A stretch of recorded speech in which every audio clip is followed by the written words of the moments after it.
Mayor Pro Tem, Yes. it appears that we are live. Can you guys hear me? If you'd like to. Yes, we can hear you, council member. And I'd like all council members to turn their screens on, please. Can you speak again, Martha? I'd like all council members to turn on their video screens. Oh, I don't have You- volume here. Maybe I'm doing. I can hear you, council member Stowe. I'm unable to start my Okay. video. It says I can't hear you through my because speaker. the I get it host. from my computer. For some reason, it's very faint. Okay, Can you hear me? I can hear you. The host has asked me to start video now, I guess, so we can go. Well, it is 5:31 and I will go ahead and start the meeting. Roll call, please. Actually, I cannot start my video because the host has. I can see you and I've called the meeting to order, so Oh, we okay. will now have roll call, please. Okay, Councilmember Tate, present. Councilmember Carrillo,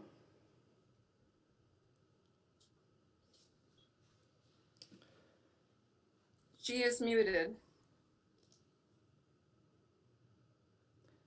I'd like the record to reflect that Councilmember Carrillo does appear to be on. Thank you. Councilmember Stowe, I'm here. Mayor Pro Tem Flores, Present. Thank you very much. We will now go into oral communications, and I'd like to state that this is the opportunity to address the City Council on any matter scheduled for closed session.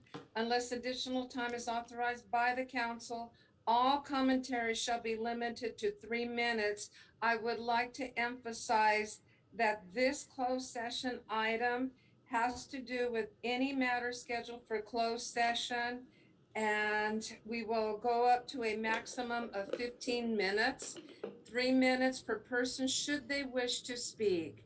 Are there any members that would like to speak?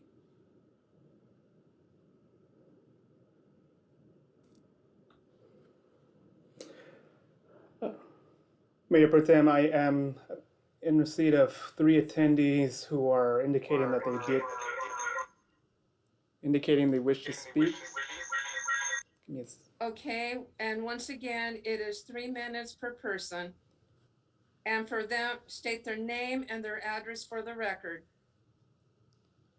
Okay, I'll be bringing in our first person. Give me 1 second. Thank you.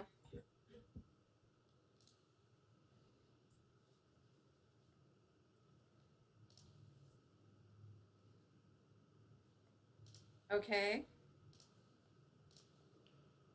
Hello, you guys hear me? Yes. All right, well, this is Josh Flowers, 22074 Strathmore, California. I do most of my operations out of Porterville. And today, I know you guys can go into closed session. You're concerned about litigation, so that's what I would like to kind of bring forward today. Is I come before this body today because I am concerned about the future of liability and litigations with our current city. The problem I see is we as a city have become content with taking the orders and making them law through the governing branch. The truth of the matter is that they're not law. We have legislative body for a reason, and they're to pass laws in which the majority can agree to consent to. Governing through the public health department and enforcing it by local PD is a concern for all of us. This can lead and will open us up for more litigation cases. Our chief of police, through the public release statement, stated he intended to enforce all mandates. I encourage this governing board to recognize the error in this thinking and see that the civil rights cases which can be filled or can be filed from them, all unnecessary litigation in which the city can avoid. Leadership is extremely important during these times. Your only function is to secure and protect our rights. A leader who is not committed to doing the right thing can and will lose the trust of its community members, which can spit off into disorderly conduct, ultimately increasing litigation costs. So please, I ask you guys to relook at these mandates and reconsider them and not enforce them. Thank you. Thank you, Mr. Flowers.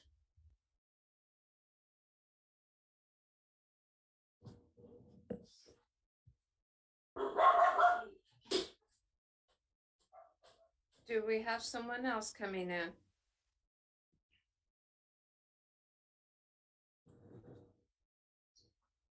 Thank you.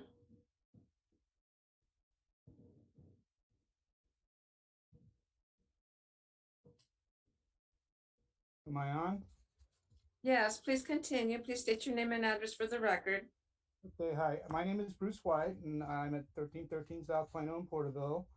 I'm a lifelong Porterville resident. I wish to address the board on item 3 of the closed agenda and also item 3 of the consent agenda, specifically as applies to spending for the police department and labor negotiations with Porterville Peace Officers Public Safety Support Unit. I have a specific monetary suggestion for both these items, especially in light of the recent incident at our last city council meeting. Right here at our own city council meeting, the chief of police went full frontal NYPD. His officers handcuffed and arrested a grandma for having her nose exposed. I was sickened by it, and honestly, I felt it was elderly abuse. As a businessman, it's just in my nature to do a quick inventory of taxpayer costs for such a response. We had 4 police cruisers, 8 officers, 8 40 caliber semi-automatic pistols, 8 tasers, 8 batons, and 4 semi-automatic shotguns, all for Granny's nose. I can't get that kind of response if I call the Porterville Police Department and claim, help, they're coming over my fence. I was livid, but still I felt I should wait and let the chief make a statement. I assumed the chief would show his leadership and calm the public furor. I was wrong. For all my life, I have been pro-police. I have never been a defund the police guy. But after this incident, I have changed my position. I can assure you that after this gross display of police overreach, the Porterville Police Department budget can be reduced by the yearly cost of 8 officers and all their accoutrements without making a slight dent in the public safety. Our police chief claims in his press release that he is bound by duty to uphold all laws and even mandates. That's funny, because that's exactly what the police said when they dragged Rosa Parks out of the bus and when they arrested and beat members of the Night Riders. They drugged them off the bus and beat them and arrested them, all for sitting in the wrong seat. And their justification was the same. Hey, I'm just doing my job. I'm just enforcing the mandate. The prioritization of taxpayer assets for law enforcement is a primary function of the police chief.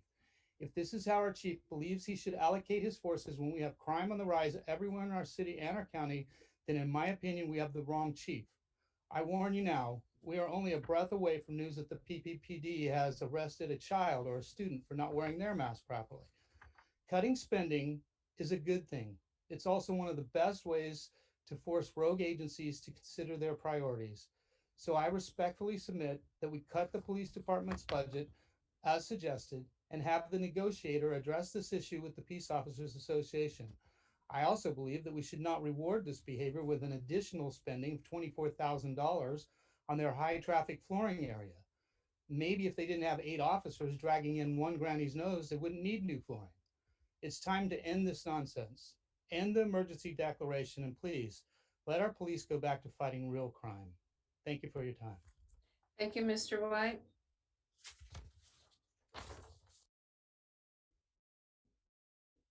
And we have another person coming in. That is correct, Your Honor. Please allow me a moment to bring them in. Thank you.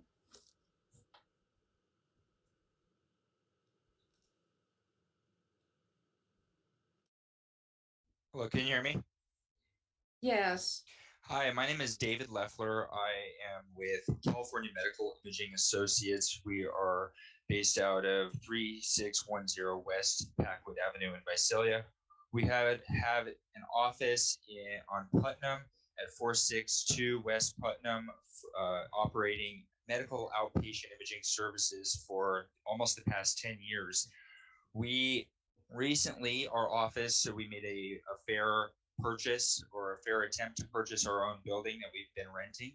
And unfortunately, the hospital across the street bought it out from under us at a higher price. We could not go into a bidding war with Sierra View. And so we finally purchased a building down the street at 215 North D Street. We have been in the process of putting in a new imaging center. And we have, we purchased it almost a year ago now. And we are on about 3 months with our plans being kicked back and forth from the Department of Planning and Development. And it's pretty frustrating at this point. We are stuck in limbo because of the location of a dumpster. This sounds psychotic, but the reason for this is we are surrounded, our property is surrounded by Porterville easements, public easements that limit us where to put this dumpster. We have a lot of traffic coming off of Putnam that cut through our driveway and go through, we're on the corner of D and Putnam. And the purpose for this is because there's no driveway for our neighbor who is also owned by the city. It is the building that was to be turned into a dog pound about 3 years ago. That is currently boarded up. And as we sit on an empty building, our windows continue to get broken. We are, again, in limbo on what to do with this situation. We are about ready to sell and forget this project altogether. We provide a fantastic service. We're the only option for outpatient imaging services other than the hospital at a fraction of the price. We provide a great service to the city of Porterville, and the issue that we cannot get signed off on a building permit due to a dumpster location and easements around this property is really left us in a situation. We've been told to build a structure right next to our entryway. That's where they're recommending it, where patients would be walking right next to a dumpster. And it's, the location before us had the dumpster right on the easement. We need a solution here so that we can move forward. We've had our plan put in several times since November, and we are again in limbo. Thank you, Mr. Leffler. I appreciate the information and for bringing it to the table. Thank you. Thank you very much.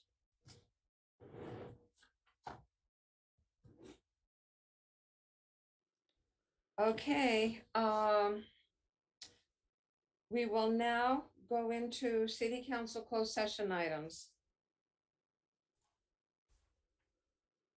Thank you, Your Honor. Before the council this evening in closed session, there are 6 items. The first, pursuant to Government Code Section 549.6.8, Compass Real Property Negotiators Property, APNs 302-130-030 and 302-130-010. Agency Negotiator John Lawless and Michael Knight, Negotiating Party City of Porterville, and Mark C. and Virginia Jaggers under negotiation terms and price. Item 2, Government Code Section 549.6.8, Council Real Property Negotiators Property, 215 North D Street, Agency Negotiator John Lawless and Jason Reinauer, Negotiating Party City of Porterville and California Imaging under negotiation terms and price.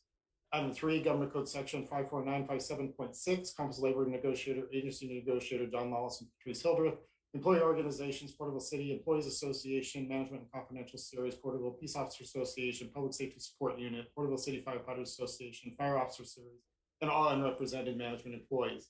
And 4, Government Code Section 549.6.9, subsection D, subsection 1, Council Legal Counsel, existing litigation, statewide traffic safety and signs incorporated v. California Professional Engineering et al. And related cross complaints, Tulare County Superior Court case number 284137. Item 5, Government Code Section 549.6.9, subsection D, subsection 3, Council Legal Counsel, anticipated litigation, significant exposure to litigation, 6 cases in which facts are not yet known to potential plaintiffs, and 1 case concerning correspondence from Sierra View Mobile Home Park dated December 27th, 2021, regarding 109 North East Street, space number 19. And finally, number 6, Government Code Section 549.6.9, subsection D, subsection 4, Council's Legal Counsel, anticipated litigation, initiation of litigation, 1 case. Staff.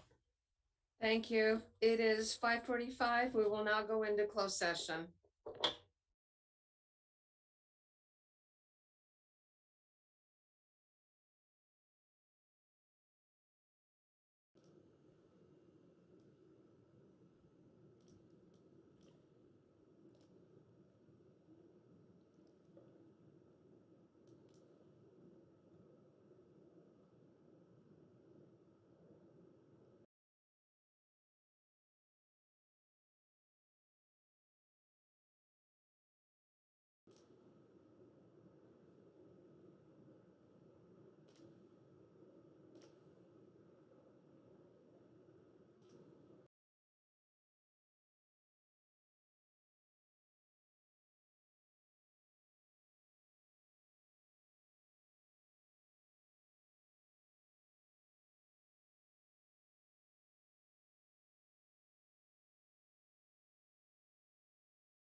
Okay, Your Honor, it appears that we're ready to go.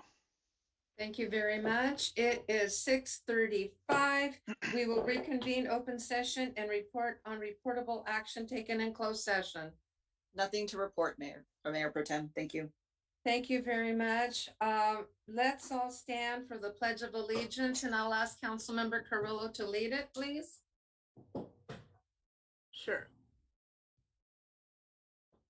Salute. Pledge. I pledge of I pledge allegiance allegiance to the to the flag of the of United States of America and to the republic for which it stands, one nation, under God, indivisible, liberty and justice for all. Please remain standing if there is anyone that would like to lead in an invocation. If not, a moment of silence.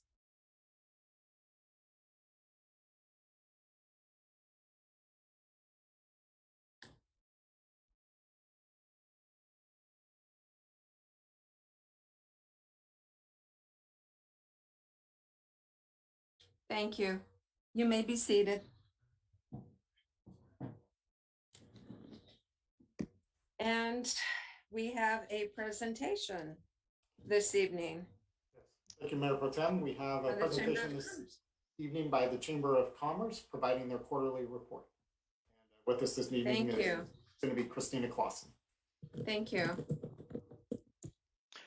Your Honor, I'll be bringing in Ms. Clausen momentarily.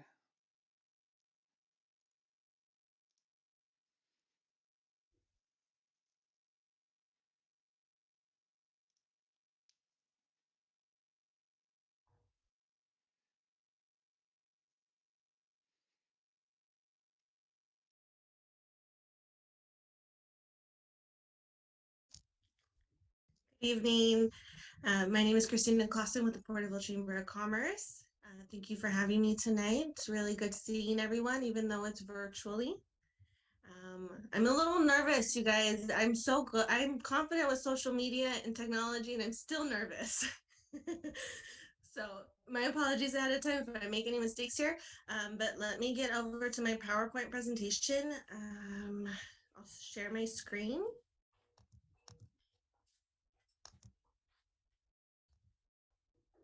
Okay. So, as it's already been announced, I'm here to report on the last quarter. That will include October, November, and December of 2021. I do want to backtrack a little, and I want to talk about our board, or not backtrack, but I want to give you some current updates. So, as you can see, we have a near full board seated as of this last board meeting.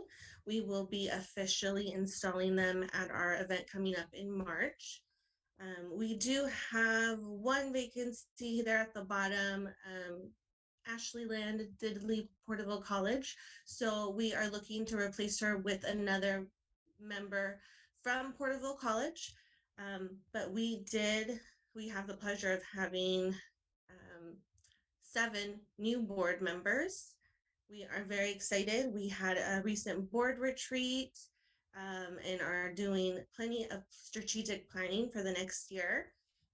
And I'm excited to talk about that at the end of this presentation.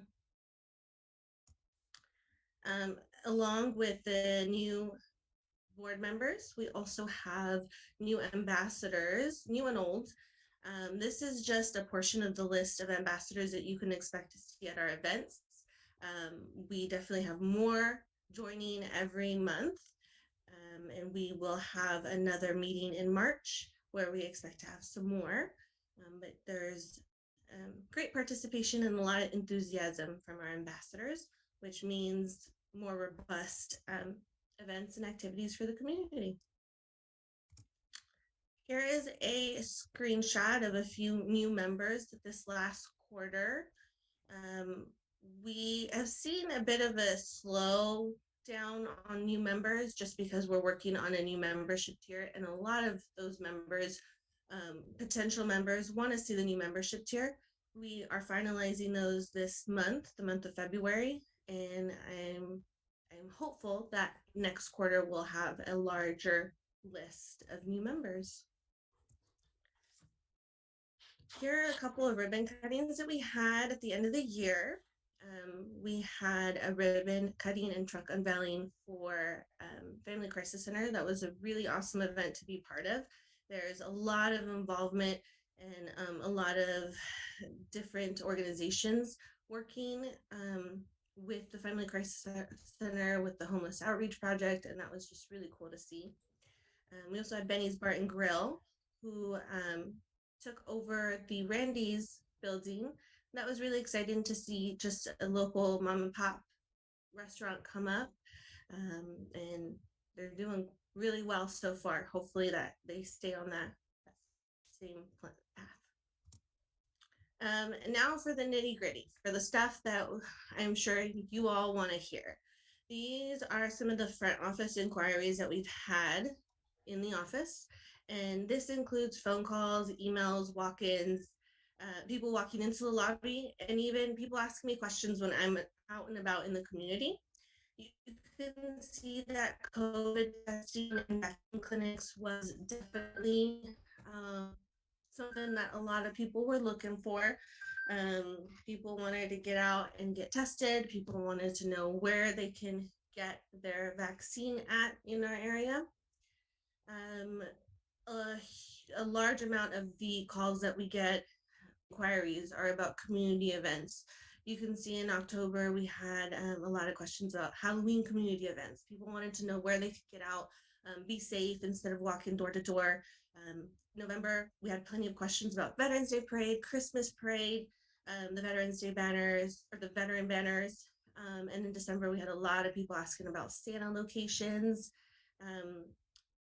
A constant question is always how to get volunteer hours and community service hours. We have seen that right now during the pandemic, it's been really hard for people, students and adults, to get those volunteer and community hours completed. But we've been able to help people with that. We've also had still a trickle of people asking about housing and relocation packets for our area. And phone books. We had a lot of people asking about phone books. I'm happy to report that we have a fresh batch of phone books in our office that we've been distributing. And if anyone needs one, you know where to come. We got some in the office. Here's a bit of the community participation that we completed in the month of October, November, and December. We've been participating in various committees, including the Mighty 190, the Sequoia Tourism Council, the P8 Coalition. We, as I mentioned, have done plenty of internships and externships, as well as just providing a safe place for youth to complete community hours. We've helped high school students, CSET participants, as well as SJVC students. And we actually hired on an SJVC extern who is working our front office now. That was very exciting. We had a few public events at the end of the year. We had a paper shredding event, which included an e-waste disposal opportunity in the back parking lot. That went really well, and we plan to have another one in the spring. People really like to have that. If they miss a city event, they like to be able to come out to our event. We were able to successfully plan and execute the Christmas parade alongside with the city of Porterville. I have to note that it was a pleasure working with city staff. I got to meet different staff that I don't typically interact with, particularly out on the streets, the refuse pickup, and just the gentleman blocking off the streets. And it was really nice and comforting to know that I have them on my side. I encountered a few of them and had questions, and everyone was very nice to me. We had Music on Main in the fall. That was a huge learning experience. And at first we had a slow trickle of participants and just community coming out. It was very busy with football, with games and other events, but there was definitely a lot of interest at the closing of it, and we're excited to be working on a spring series of that music on Main. And I'll remind you that we incorporated vendors this time around. We had a lot of local vendors come out and be able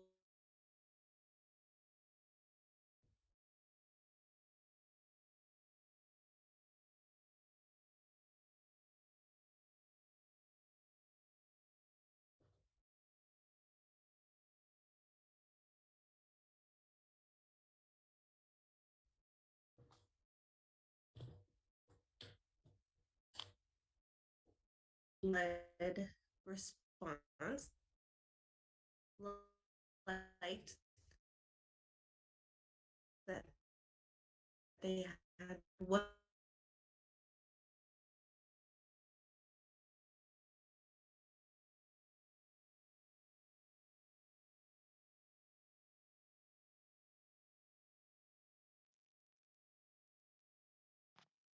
Mayor Pro Tem? Yes, It appears that Ms. Clausen is having some issues. technical difficulties. Correct. Okay. Not sure if she will be coming back. If you want to allow for some time. We will give her a couple minutes to see if she comes back on.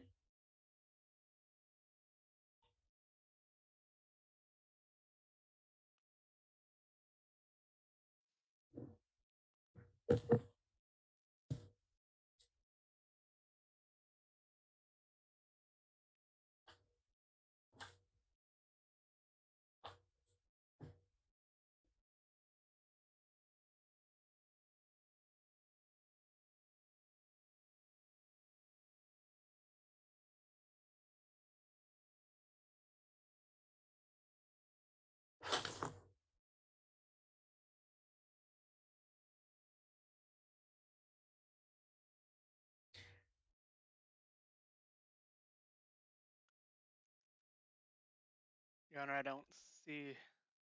I believe she may be having connection problems, and that is an understanding because it's happened to all of us at one time or another, as far as being on and being disconnected only because of the connection service. I'm going to seek counsel to this regard that we accept her report, and Mr. Lawless or city staff can reach out to her and ask her to send her presentation to us. And that if we have questions, we will give them to Mr. Lawless and he will direct it back to Ms. Clausen, because these are technical difficulties that she has experienced. Is council okay with that? Okay. Yes, and I want to acknowledge that, you know, the presentations and reports being consistent. So thanking her for that as well. Okay, then we if we can be have that information sent to us, and then we will go from there. It is appreciated. And if Thank I can you. if I can offer counsel, she and I and Jason right now meet monthly. So if you do have questions or concerns, it's a matter of coordination and collaboration. Thank you very much. Please let me know. Thank you very much for that. Okay, it is appreciated. We will now go into oral communications. This is the opportunity to address the council on any matter of interest, whether on the agenda or not. Please address all items not scheduled for public hearing at this time. Unless additional time is authorized by the council, all commentaries shall be limited to 3 minutes. I want to state that we do have a public hearing that will commence exactly at 7:30, as it has been noticed for item number 19. If there is anyone in attendance for the public hearing on that one item on the agenda, please hold your comment until then, and you will be given the opportunity at that time. And please remember, each one will have 3 minutes in oral communications Please state your name and address for the record as you are allowed into the room. It is appreciated. Okay. Okay, Your Honor, we do have several people with their raised hand. I won't be bringing them in a certain order, so I'll just be bringing them in as soon as they come. Okay, thank you. As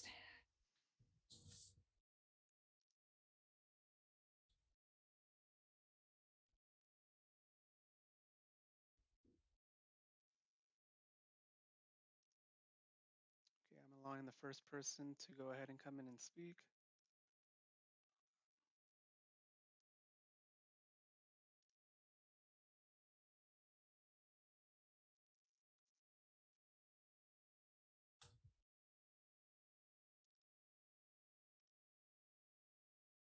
Am I unmuted? Hello? hello. Yes, hi, my name is Pamela Silva. I'm from the city of Visalia. I'm calling in today because I do have family that does live in Porterville. And I just like to say that I'm very disappointed in the actions that have been taking place in that very used to be lovely town. I'm appalled at the way your citizens are being treated. And I don't think I want to visit that city. I'll stay away. I think it's disgusting how this meeting is being conducted over Zoom. And the report that young lady was giving, this is a perfect example of why we need to meet in person.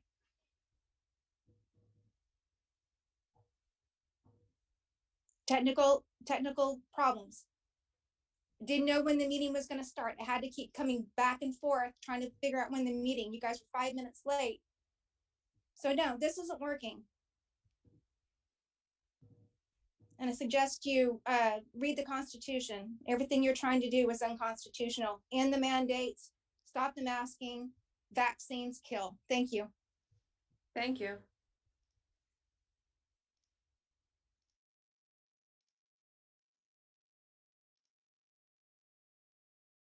Okay, Your Honor, I'll be bringing in the next person. Thank you.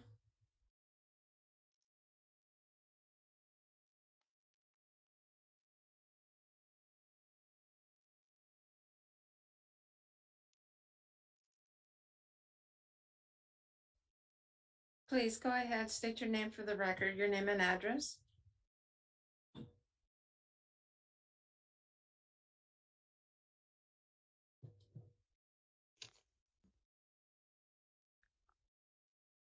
Do we have someone on? We do, Your Honor, but they aren't saying anything. They are unmuted, but it doesn't. There is no audio coming from them.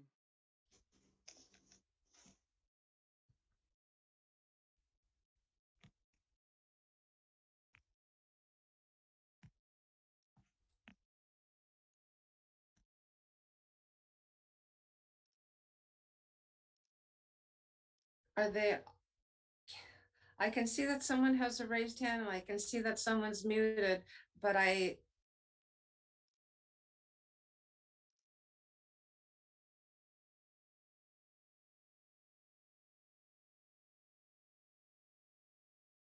Hello? yes, Am please I? state your name and yes, you're in. Please state your name and address for the record. Hello, my name is T. Jacobian, and I live in Elderwood. Thank you for taking me. I waited to see if somebody else was coming on, so I appreciate you taking me. There's USC codes 421983, USC 421985, and USC S1986. And it appears to me that with these mandates that the person who, with calling the emergency service, has gone out and stated the state of emergency that you guys are following, he can't even seem to handle the emergency call himself. He's not even abiding by what it is he's calling. But I want to advise you in regards to these USC codes here that there are many damages that you guys are doing here. And if you want to claim that there are no damages, let me remind you that every person that you have forced to wear a mask against their right to choose, and everyone that you have forced to take a test weekly and keep their employment, are being damaged. And everyone that you have coerced into taking a shot are already with damages by the deprivation of their rights under these laws and under these codes. You may need, you need to know that we here are many and we are informed. We are organized and we are the people.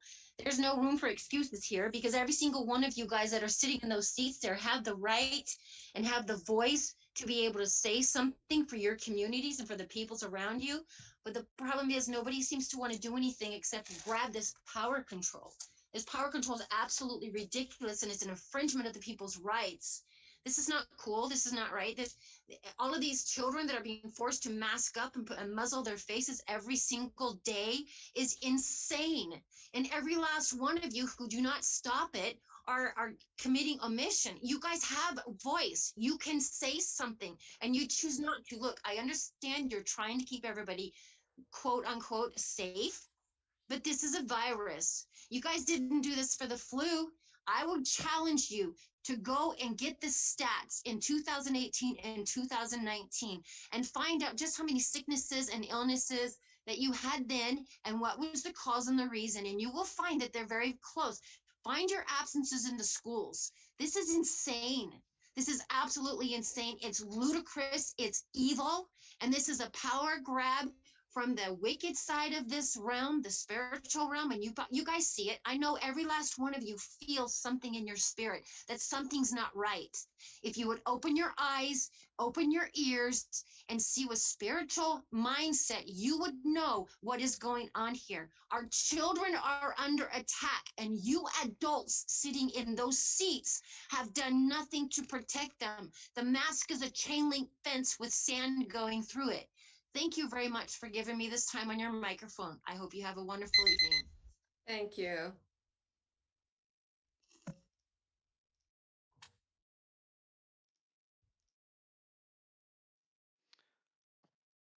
Okay, Your Honor, I'll be bringing in the next person. Thank you.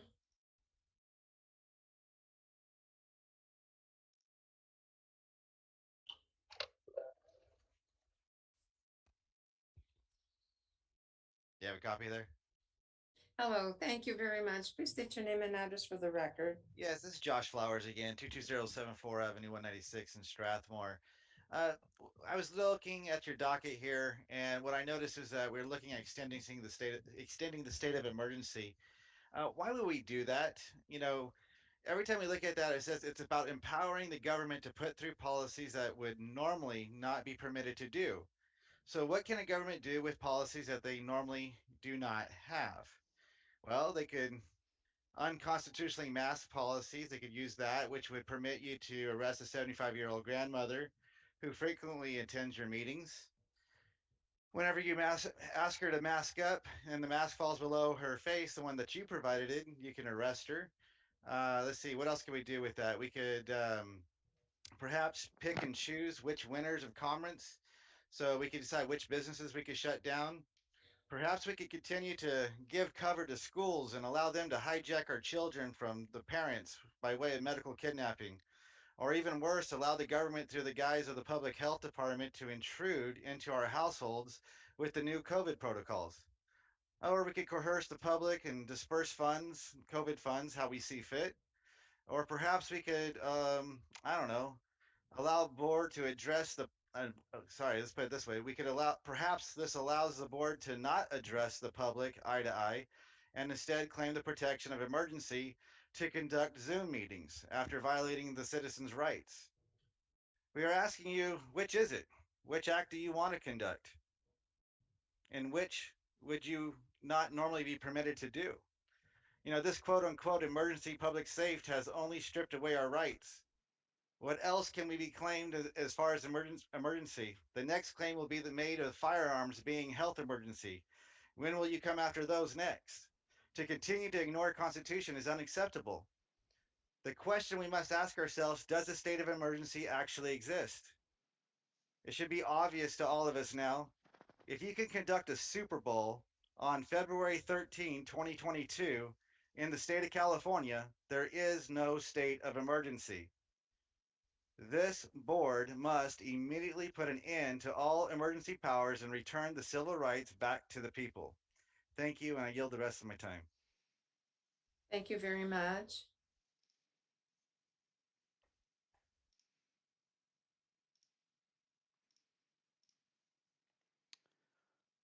Your Honor, I'll be bringing in the next person. Thank you.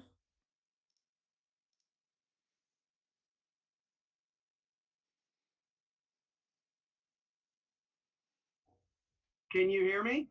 Yes, I can. Please state your name and address for the record, please. My name is Joseph Beaton. I'm a Visalia resident, a hospital laboratory scientist. Omicron cases are now 100% of all cases in the United States. There are no more Delta cases or any other letter of the Greek alphabet. If you know someone who died from coronavirus last year, it wasn't with the Omicron variant. Discussion of illnesses that took place in Tulare County more than a month ago are not relevant to conversations about the current, highly contagious but non-lethal virus. Omicron infections or mild colds are asymptomatic for nearly every person infected with the virus. In the past 3 weeks, the states of New York, New Jersey, and Maryland have seen their coronavirus case rates decrease by more than 85%. Every one of the states in the United States have decreased case rates in the last 7 days. Hear me now and praise me later as I say that coronavirus case counts will reach an all-time low on March 1, and Omicron will be eradicated before the end of March. When my predictions are proven to be accurate, Porterville must immediately make masks optional. If restrictions such as outdoor masking and indoor masking can be added spontaneously, restrictions can be removed just as quickly. Vaccinations are not effective against reducing the transmission or harm caused by the Omicron variant. Marin County has vaccinated 98% of those eligible to receive the vaccine. Tulare County has vaccinated less than 60% of those eligible to receive the vaccine. Since the discovery of Omicron in both counties, Marin County has a higher case rate than Tulare County. I cannot find any correlation in all 50 states of high vaccination rates to low case rates or low death rates in the past 30 days.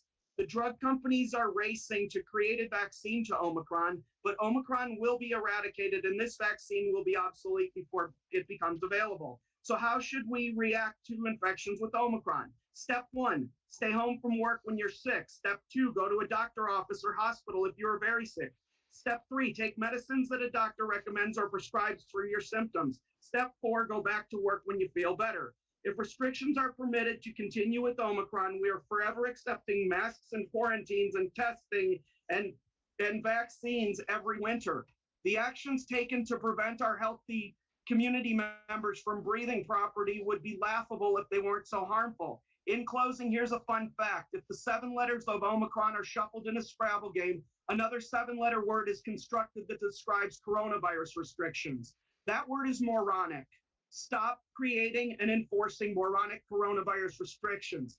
Again, my qualifications are as a medical laboratory professional, so don't mute me. It's disgusting that you're shutting down public comment.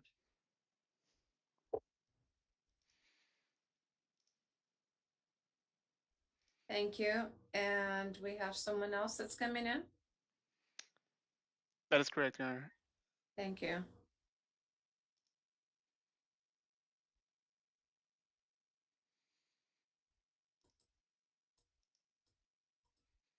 Can you hear me? Yes, please state your name and address for the record. My name is Greg Meister. I live in 1160 Jean Avenue, Porterville, California. I'd like to address item 22 on the consent agenda. This item should not be approved. It is time to end the never-ending emergency proclamation on COVID-19. We all make decisions based on the information we have at the time. When COVID first emerged, we had very little information. It was scary. No one knew for sure what we were dealing with.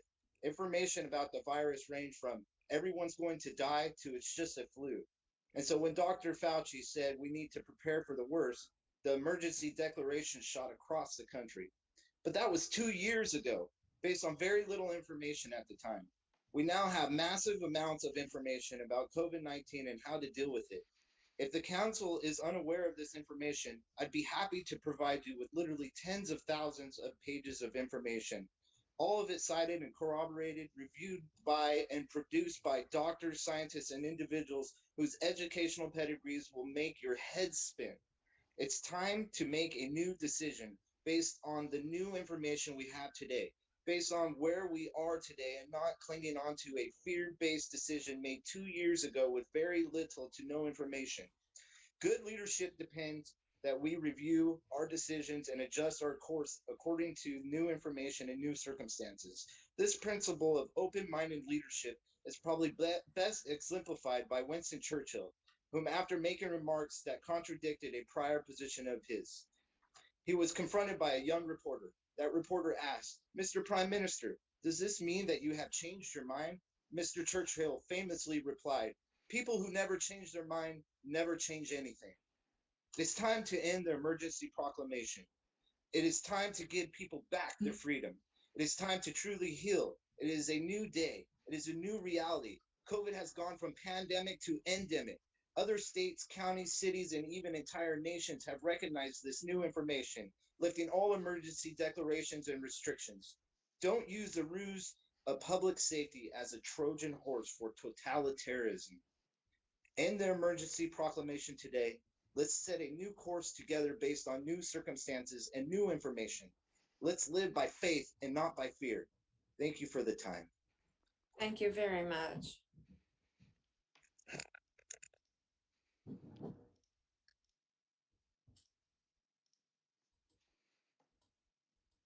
Okay, Your Honor, I'll be bringing in the next person. Thank you.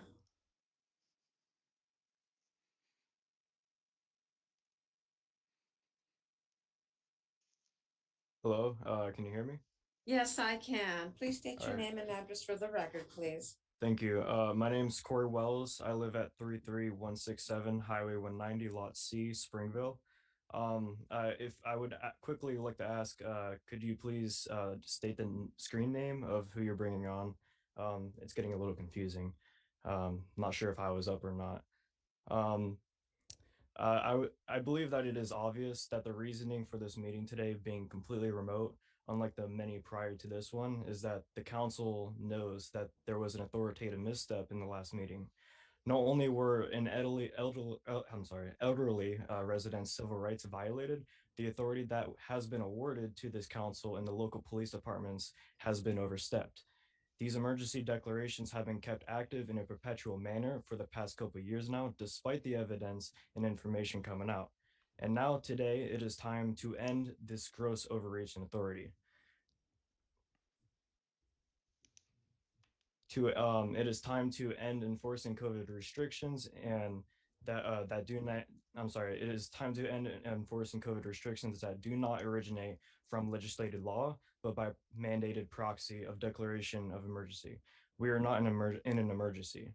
It is time to end this gross violation of Porterville's citizens' constitutional rights under the color of law, and to stop subjecting local taxpayers to potential litigation and lawsuits that may result from that. You have our attention now, and we are watching. It is time to end the continued consideration of the measure under item 22. Thank you. Thank you, Mr. Wells.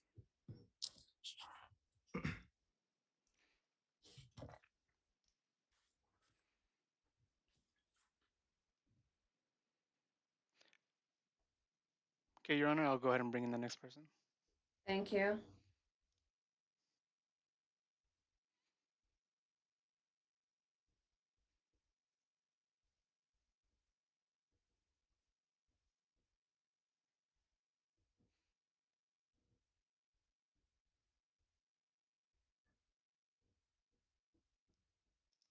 You brought the next person in? Hello? Hi. Please state your name and address for the record. It's Radine Strawn, 54 West Danner Avenue, Porterville, California. You know me well by now. In regards to COVID vaccines, I want to tell everybody they don't work. The more science that comes out about face masks and vaccines, the more questions I have. I've had my 2 Pfizer vaccines and the booster so far, and I've had no adverse reaction. I don't agree that children should be vaccinated. Now they're going to come up with, they've already come up with a vaccine for children 5 years and younger. That's just a crime. No one knows the long-term effects of this vaccine, but we are being used as their lab rat. And I don't want to be a lab rat. I don't want my great grandchildren to be a lab rat. The COVID vaccine is only to be used in emergency situations. It is an experimental vaccine that really doesn't work against COVID. I don't think the city and city council should be pushing the idea that everyone over the age of 10 should be vaccinated. I realize all of this is about the money the city receives for COVID, but I think the money could be used in a better way, like helping all the small businesses in Porterville that are still struggling. It's time to stop the COVID mania and start treating it like the flu, because we now have treatments that work against COVID. We are the only ones that can stand up and tell the government no, no more, and start living our lives like they were before COVID. Listen to the real experts, doctors and scientists that don't receive monetary gain for pushing COVID and vaccine. And I wanted to say today, it was noted in the paper that you weren't having the live meetings today because COVID. I want to tell you in the last 11 days what the statistics are. On 121, there were 31 COVID patients at Sierra View. On January 26th, there were 32. On 2/1, February 1st, there were only 28. I'm sorry, I feel to see a surge. I feel to see danger in meeting together in the city council chambers because there's only about 5 people there at the meeting anyway. Thank you. Thank you very much.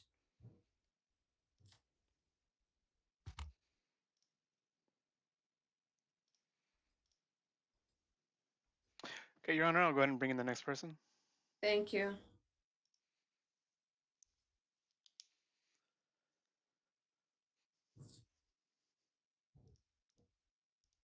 Hi. Hello, can you hear me? Hi. Yes, I see you. And please state your name and address for the record. Yes, my name is Raymond Beltran. I live at 449 West Grand here in Porterville. I'm sorry to have to do this over Zoom. It's unfortunate that people are having technical difficulties, which is the reason why we meet in person. And I know you guys aren't responding to this. I know several of you personally, and it's disappointing to hear what's been going on. I run Porterville FYI Facebook group. There's over 18,000 members, and it informs the community of all kinds of different events, news, activities, school, I mean, you name it, fundraisers. I started to communicate and help the community have a shared place to go to share information and to feel like that close community. I was born and raised here. But it was disappointing to see what happened at the last meeting. I'm sure everybody can acknowledge there was some mistakes made there. I asked why the city council is not meeting in person when city hall is open for people. All the city departments are open. You can go to Parks and Leisures, you could go to planning, you can go and pay your bill, but city hall council meetings are closed. After school rap programs, which the city runs, are fully staffed, plenty of kids inside of there. The city buses are running. Everything is running except for your city council meeting. And I understand that you guys wanted to avoid a bigger problem, but that is not what leaders do. That is not what we look as citizens for our council for guidance. Obviously, you guys hear all these different opinions. It's unfortunate that it seems only one side is being heard. I'm not trying to make it political. This is micro and macro. We have the country that's going through something, but this is Porterville. We're different. This whole last 2 years, I don't believe the city I've seen do anything different that a rock wouldn't do. Nothing's been outside the box. There's nothing that's been creative. Literally nothing. Exeter City, Tulare, Visalia have all done activities, have all done different functions. City of Porterville has not done anything proactive. It's been either reactive or just one-sided. There are many members of this community that are not being represented. To state this is a health issue or an emergency, the hospital is not overflowing. There's not overflow tents going on. they're still open. There's still visitors going there. If people can go to the hospital as a visitor, but we can't go to the city council meeting, that's an embarrassment to our city, and I feel embarrassed as a member of this community. So I hope as this issue comes up later on in the meeting that you guys take that into account. Thank you. Thank you very much, Mr. Beltran.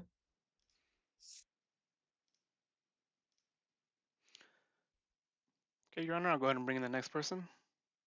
Thank you.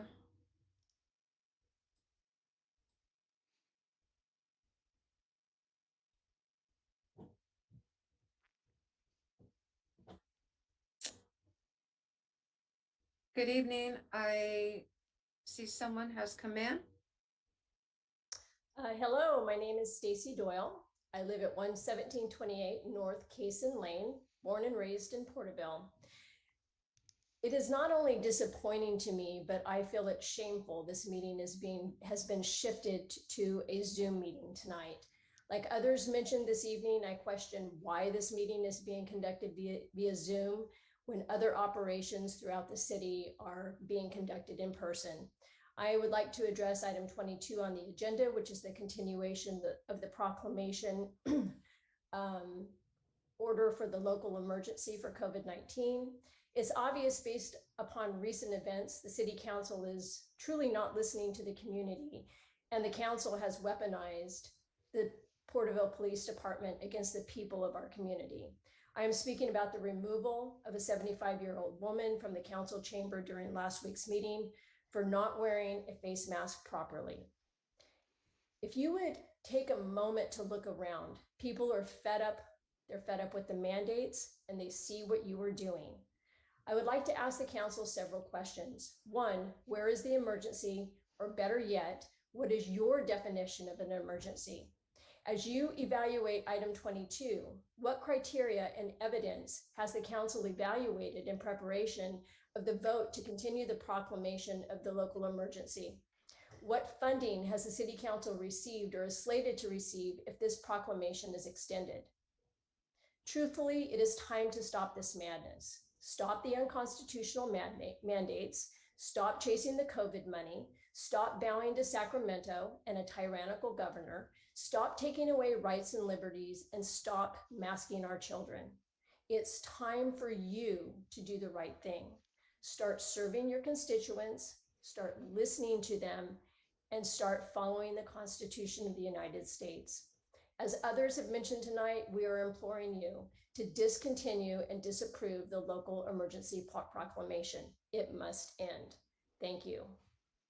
Thank you very much.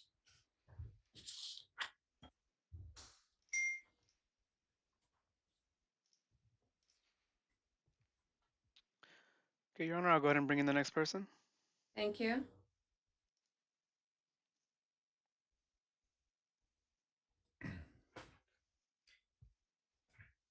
Good evening, am I on? Yes, you are. Please state Thank your you. name and address for the record. My name is Jimmy Malloy. I am a resident of Tulare, but I'm the president of a group called Unmasked Tulare County. Throughout the county and beyond, actually, thousands of people were outraged at the arrest that took place 2 weeks ago. Our group, hundreds of people from our group, are planning on showing up tonight in person in support of our friend Radine Strawn and our hundreds of Porterville members. I'm sure you anticipated that. I think it's obvious that you anticipated that, which several people have spoken to. I don't think there is a question of why we're meeting on Zoom tonight. And I think it's a cowardly move. And I think the people of Porterville deserve much better.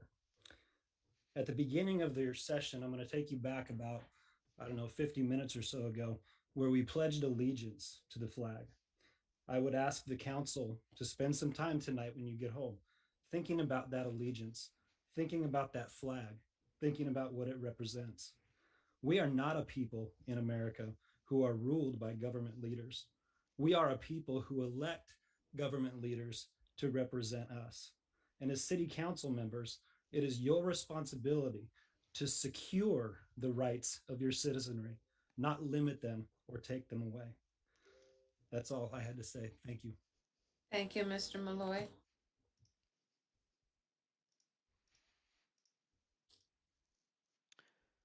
Your Honor, I'll go and now allow the next person. Thank you.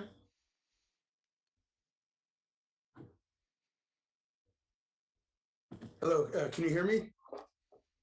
Yes, please state your name for the record and My name is address. Steve Silver. I live at 1479 Chelsea Way here in Porterville. And just two things I would like to point out. First, today, Johns Hopkins University published a study as a meta-study, which concluded, this is an international study they did, that the mask mandates and lockdowns had a near zero effect on reducing the COVID death rate. It's a shocking study, and it puts the whole new light on the entire masking and lockdown issue. I suggest everybody Google that. You'll see I'm not making it up. It's very enlightening. Second thing, with respect to the arrest of the 75-year-old lady, as atrocious as that was, what's more atrocious is our police chief, Jake Castello, put out a press release, which is still posted on the Facebook page for the Porterville Police Department. I'm looking at it now, in which he is pretending like it was not an arrest. He says, and I'm quoting here, the officer then instructed her to leave the meeting, which she did not.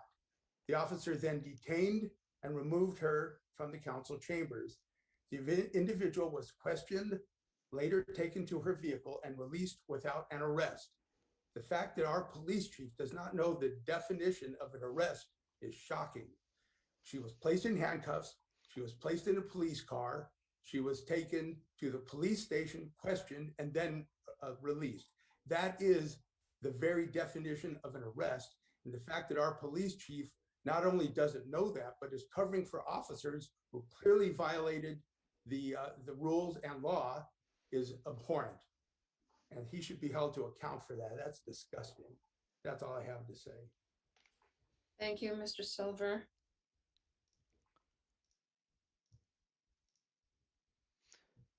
Your Honor, I'll bring in the next person. Thank you.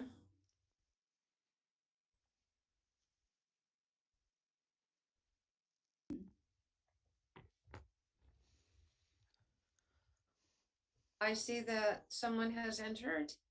Yes, good evening. My name is Gita Dennis from Tulare, and I used to live in Porterville for many years. The official video of the January 18th council meeting clearly showed Mayor Monte Reyes taking censorship cues and throat gesture from a member of the audience sitting behind Greg Meister, who was speaking about the COVID-19 therapeutic ivermectin that, by the way, has scientific backing. What an embarrassment that was to his constituents. Mr. Reyes was elected to office, not Brock Neely. Why is he allowing an unelected official to dictate public comments and the running of this council? Then he had the nerve to use his gavel and tell Mr. Meiser that he isn't a doctor, therefore shouldn't be commenting. Is Mr. Reyes a medical doctor? Last I heard, he's a cosmetologist. I know they teach some biology and chemistry in cosmetology school, but I'm pretty sure that doesn't make him the authority on the treatment of viruses. He, nor anyone on this board, has the right to push masks and vaccines on the public or bribe them with $100 to do so. There's a TikTok video with the arrest of the 76-year-old great-grandmother, Ray Dean Strawn, being arrested over a mask that fell off her nose. This has been all over the United States and has made California and Porterville a laughing stock. The TikTok video has 117,000 views, 9,000 likes, 5,000 comments, and over 1,000 shares. I'll leave you with this. The people who hit Anne Frank were breaking the law. The people who killed Anne Frank were following the law. The law is not a moral compass. Stop supporting COVID procedures. Thank you. Thank you very much.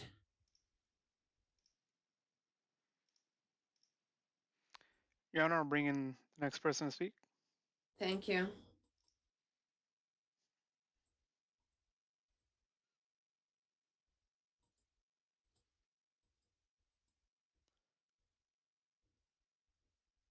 I see that someone has entered.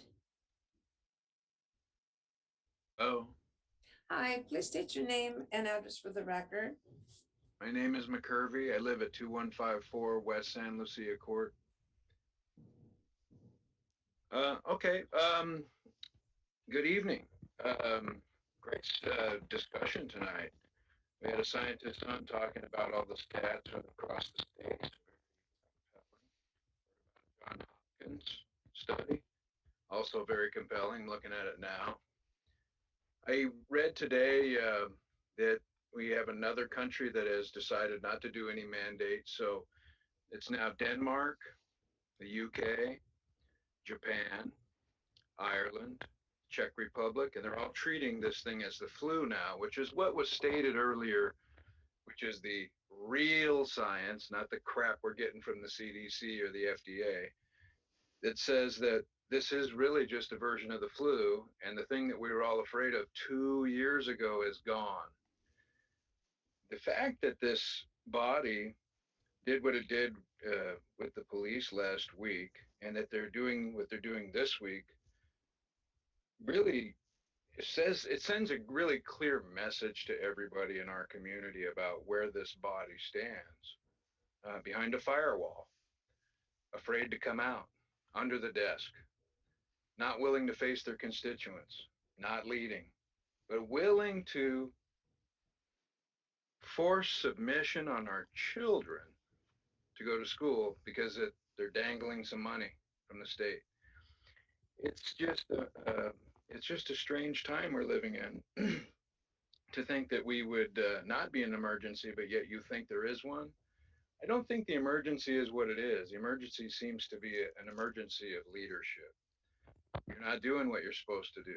Leaders are supposed to do the right thing. Leaders aren't supposed to just follow the leader. And you all have a moral obligation to do the right thing before God. We opened with a prayer tonight. When you're in the chambers, it says, "In God we trust." It doesn't say in Fauci we trust. It doesn't say, in CDC we trust, or in the money we trust. Remember, the root of all evil is the love of money, and it surely is what's going on here with this body. When the Facebook communities dwarf this community and everybody's meeting in person and you won't, it says a lot about you. I want to thank you guys for not returning my emails repeatedly, not returning my phone calls, not allowing people in your chamber. You're really letting us all know where you stand. And it's not with the people that you represent or the people that elected you. You're standing against freedom and you're standing for tyranny. And I just like to thank you for showing us your teeth. We now see what you're about. Thank you. Thank you very much.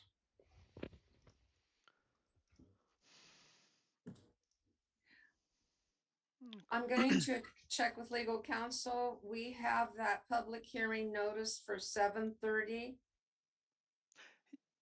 Your Honor, if I may, that was the last speaker that was Thank you. wanting to speak. And So you didn't you're good to, if that's the last speaker, then you're able to close oral communications and move on to the public hearing. Okay. Thank you for that. And we will now go to the public hearing, item number 19 on the agenda. Thank you, Mayor Pro Tem. We have one public hearing scheduled for this evening, which is the consideration of revised City Council District electoral boundaries as required by Elections Code Section 21621. And this is public hearing number 3. And with that, I'll ask Ms. Hilder to provide the staff. Thank you, Mr. Lawless. We have actually on the Zoom Mr. Tyler Anthony, and he is our consultant with BB&K, and he will be presenting the staff report this evening. Good evening, City Council and members of the public. My name is Tyler Anthony. I'm an associate attorney at Best and Krieger, part of their election law services. And this will be our third public hearing where we're going to be talking about new City Council district boundaries. So I actually have a PowerPoint here. So if you give me just 1 second, I'll go ahead and share my screen.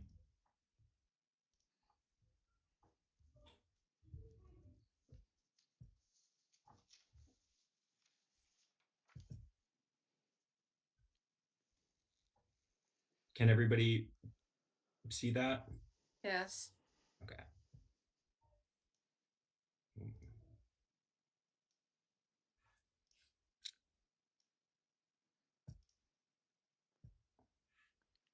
Okay. So as I said, this is the third public hearing. We have previously held 2 public hearings, and this one's number 3. So today we're going to be talking about some project timelines.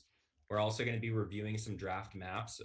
For anybody that was at the prior 2 public hearings, that was one thing that was scheduled for tonight, was to look at some maps that our team has created, and then there's also a map from the public. So we're going to take a look at those maps, and there'll be an opportunity to ask questions and provide feedback.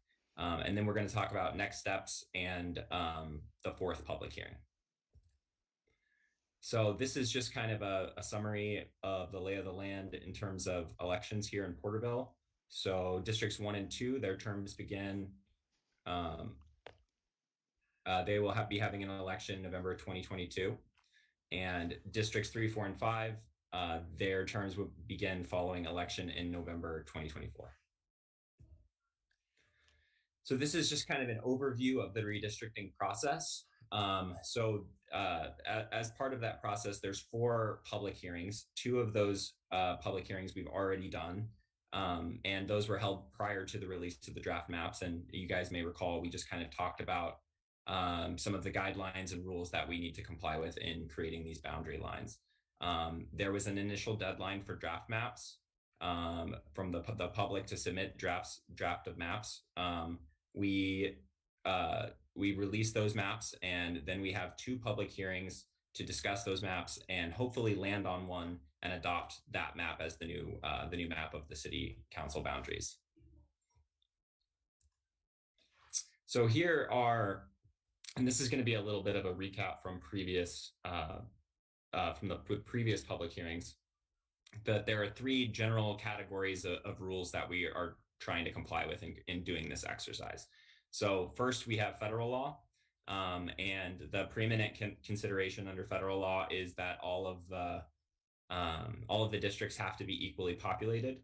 So I believe in Porterville, well, actually, I'm not going to misstate that. So we'll get there when we get there. But yeah, each of the districts needs to be equally populated. Also, there can be no racial gerrymandering, which means that we need to avoid disenfranchising or kind of stifling the voice of minority voters in the community. And then we also have to comply with the Federal Voting Rights Act.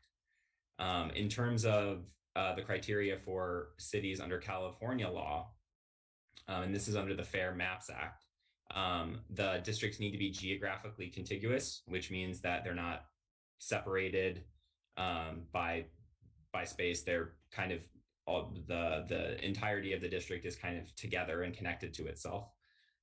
We want to try to preserve the geographic integrity of local neighborhoods and communities of interest. We also want the boundaries to be easily identifiable and understandable, so using local landmarks and boundary lines. And then we also, to the extent that we can, want the districts to be compact, meaning not too spread out in any directions, and kind of making kind of your typical geometric shapes, triangles, squares, to the extent that we can make them look just kind of like normal shapes, the better. And then there are also some traditional principles that guide this process. One of those is to minimize voters being shifted to different election years. Another is to respect voters' choices and continuity in office. So, we're not redistricting somebody, a council member, out of a seat, for instance. We can account for future population growth, and we want to preserve the core of existing districts. So we don't want to do anything too dramatic. We want the map to kind of generally preserve what was existing before. So this map is of the existing districts. So you can see there's 5 districts there. And this is some census data about the district. So in the far left column there, you'll see the districts laid out. So you got district 1, 2, 3, 4, 5. The column right next to it shows the total population. And 2 columns over from that, you see a percentage deviation. And what that deviation number means is the amount over, the percentage over or under the ideal population for that district that this district is. So So for instance, with respect to District 1, the deviation is 1.28% over what the population should be. And then if you look down at the bottom, you see a big red number that says 14.71%. That's the total deviation. So that's the difference between the most populated district and the least populated district. And that deviation, the total deviation is 14.71%, which is unacceptable under the law. So generally, you want to try to be at 10% or under, is what courts have found to be appropriate. So and after the last public hearing, we went back and we drew some maps, really trying to even out the population and get that total deviation number down. So this is just kind of repeats some things I was saying. So the total deviation here is higher than the acceptable range at 14.71%. Again, it should be 10% or lower. Also, 4 of the 5 districts are already majority minority districts, and that's a requirement under federal law that, to the extent that we can, we want to try to create districts that where the majority of the voting age population are minorities. So districts 1, 2, 3, and 5 are already majority minority districts. And the map that we drew, which we'll get to shortly, preserves those majority minority districts. And the big headline looking at the existing map is that the current district boundaries must be adjusted for population balance. So this is one of our first options. We're going to talk about 2 different options here. So this is option 1. This was a map that was created by us, and basically we tweaked the lines a little bit to try to even out the population. So here's a similar slide to the one we looked at. This is this map option 1 with the 2020 census data. And as you can see at the bottom there, where it says total deviation, this map with the redrawn lines has a total deviation of 0.86, which is excellent. It's well beneath that 10% number that we were looking at before. And so this option would comply with federal law with respect to the requirement that districts be equally populated. So these are some findings about this first option. So you'll see that the total deviation is below, or is less than 10%. It's actually less than 1%. Districts 1, 2, 3, and 5 are preserved as majority minority Hispanic voting districts. And also the map retains the core of the existing districts. So, and we'll a little bit later, we'll get on the internet and I'll show you guys kind of an overlay of the existing district over this option. And there's really pretty minor changes. And one thing to note though, is there are minor pockets of the population that needed to shift. But again, we're talking about relatively small numbers. This is map option 2. And this was actually submitted by a member of the public. So just so you can visualize that. This has a total deviation of 5.07. So much better than what it was before, certainly, and would be considered acceptable. That being said, there are a couple drawbacks to this option. One, and perhaps the most significant one, is it kind of rearranges the map quite a bit. Certain districts are kind of turn into other districts. So, again, the total deviation is great. It's below 10% at 5.07. We do preserve some majority minority Hispanic voting districts, though the identity of those districts kind of shift based on the kind of rearranging of the districts in the map. The map really does not follow the current configuration, and the core of the existing districts are not really preserved with this map. And also a couple large chunks of voters are being shifted from one district to another, which will affect when they vote. So for instance, a large chunk of voters from District 2 would be moved into District 3, which will move them back 2 years. So they would be voting in 22, but they would be voting in 2024. Another similar large shift of voters occurs from District 2 to District 4, which would also delay those voters voting until 2024. So, really the goal of tonight is to receive some input and some directions. If, of the two options that we went over, we like one map and we kind of want to pursue that map, we, would love to hear that preference from you guys. We'd love to have any directions, anything that you would want included in the map. We can go back and try to incorporate it to the best we can. But to the extent we can kind of find a front runner tonight, that would be great for the process. And then I also just wanted to highlight there's a dedicated repository for all of the redistricting information, and that's the website mapporterville.org. So the tools for creating draft maps and information concerning hearings, etc., will be located there.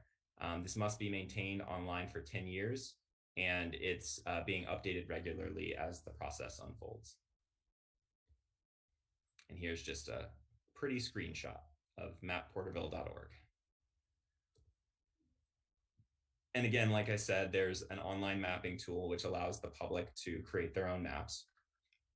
One thing to keep in mind about that is that if the public wishes to create maps, they should do so by no later than February 7th for those maps to be considered at the 4th public hearing.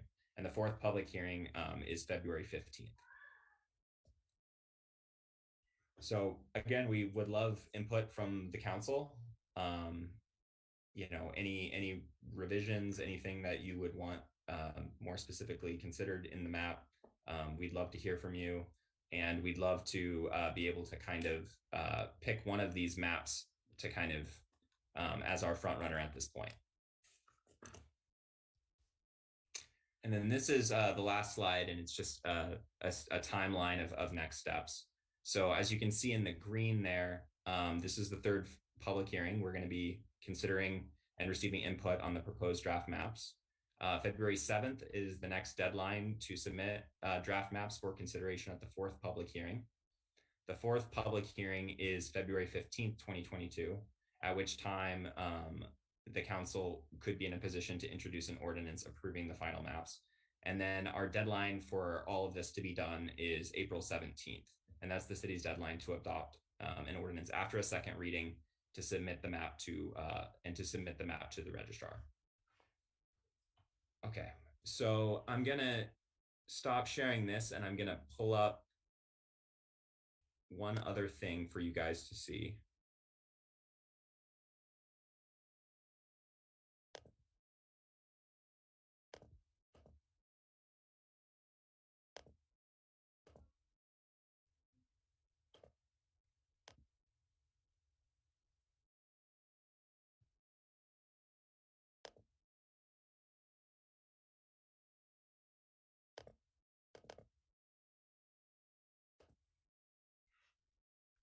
Okay, so here is Porterville, and over here on the left, we'll be able to compare the current map with some of the options that we looked at. So this is the current map. You can see, so here is District 3. Here's District 1. Here's District 4, District 2, and District 5. And so keeping that on there, let's overlay the first option. So you can see it's pretty darn close to what we had before. The shapes are generally the same, and there's just been some kind of slight changes of boundaries, again, to balance out the population. So you'll notice, for instance, here, District 1 lost a little bit of population to District 5, this little square here, if you guys can see that. Similarly, down here, District 5 lost this rectangle to District 3. there's another change here and this little rectangle here. So you can kind of see where, based on these lines, where certain districts are shifting in certain directions. And then this is number 2. And as you can see, there's quite a bit of change from the initial map. You can see these again are the current boundary lines. And it looks quite a bit different than that, where we see just kind of more minor changes. Another thing about this map is you'll notice that the districts kind of shift. So for instance, in this one and in the current, sorry about that. So in the current map, District 1 is here, District 1 is here in the current map and in the first option. Whereas in the second option, District 1 shifts over here. District 2 kind of takes its place. And so, it's from our perspective, it's pretty disruptive to kind of the current districts as they're currently laid out, which again is something that we want to try to avoid, as we go through this. So, with that, I just wanted to give you guys a little bit of a visualization there. I would love to answer any questions or receive any feedback from you guys, and would love to hear which map looks like a winner at this point in time, and any other comments that you have. Mr. Anthony, please, I want to first of all thank you for the presentation, and then Councilmember Stowe, please go ahead, ask your question. Yes, Ms. Anthony, when the person from the public submitted the map, did he have any rhyme or reason why he submitted a map that way, or was it? We really don't have much insight into that, unfortunately. As far as I understand, it was submitted, and it pretty much just submitted the way that it is, and so I think it's anybody's guess. Kind of the layout of that. Okay. Did council members have any questions before I open up the public hearing?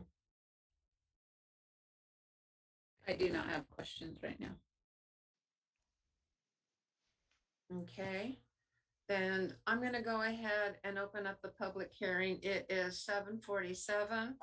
We will open up the public hearing. Is there anyone that would like to come forth and speak with regard to the redistricting and the maps that were presented?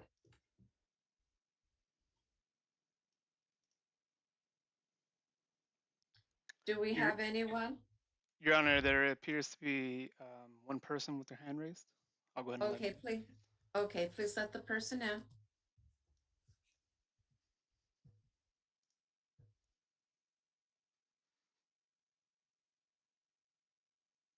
I see that the person has been let in. Please state your name and address for the record, please. It's me again, Ray Dean Strong, 54 West Danner Avenue, Porterville, California. What I'm going to suggest, but anyway, here it goes.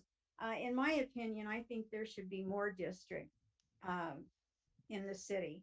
I would propose 7 or more districts like it used to be, instead of 5 city council districts. Because as our city continues to grow, more city councilmen and districts are going to be needed. This would give the Porterville residents more influence and input on decisions that are made by the council concerning their neighborhood and the city. I feel that more voices will help improve our city. Right now we have 5 city councilmen, women, that aren't helping our city or getting the job done. And instead of just being 5 people, I guess 4 people would be a pack and 5 people would be a cult. I think it would help to have 7 and kind of break that up. I'm asking you to please consider this change. Thank you. Thank you. Your Honor, doesn't appear that there is anyone else wishing to speak. Okay, and did you receive any electronic correspondence to this regard? No, Your Honor. No, okay. It is 7:50. We will close the public hearing and bring it back to council.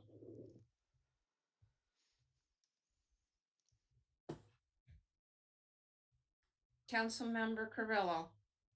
Yes, I have a comment. So in regard to Mr. Anthony's presentation and request, I did want to make a recommendation, well, just my preference at this point for this public hearing. From what was presented, I prefer at this point the first option number one. Okay.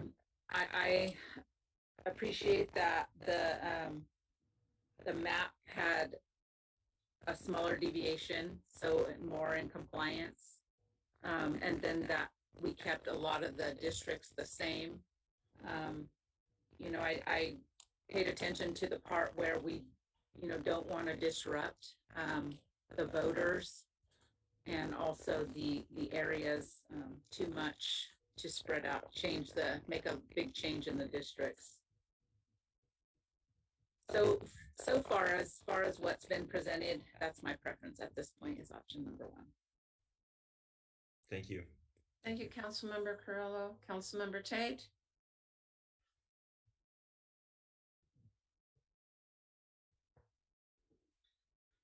I concur with Councilmember Kelly's remarks. I see that there was a lot of deviation and it would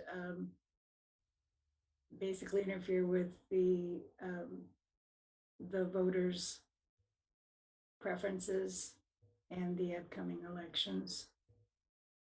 So, thank you. Councilmember Stowe. You know, currently I'm in favor of map number 1 too, because I would hate to have to deny someone from voting at the time they're supposed to vote, and in the map, the option 2 would do that. So I'm actually in favor of option 1, map number 1.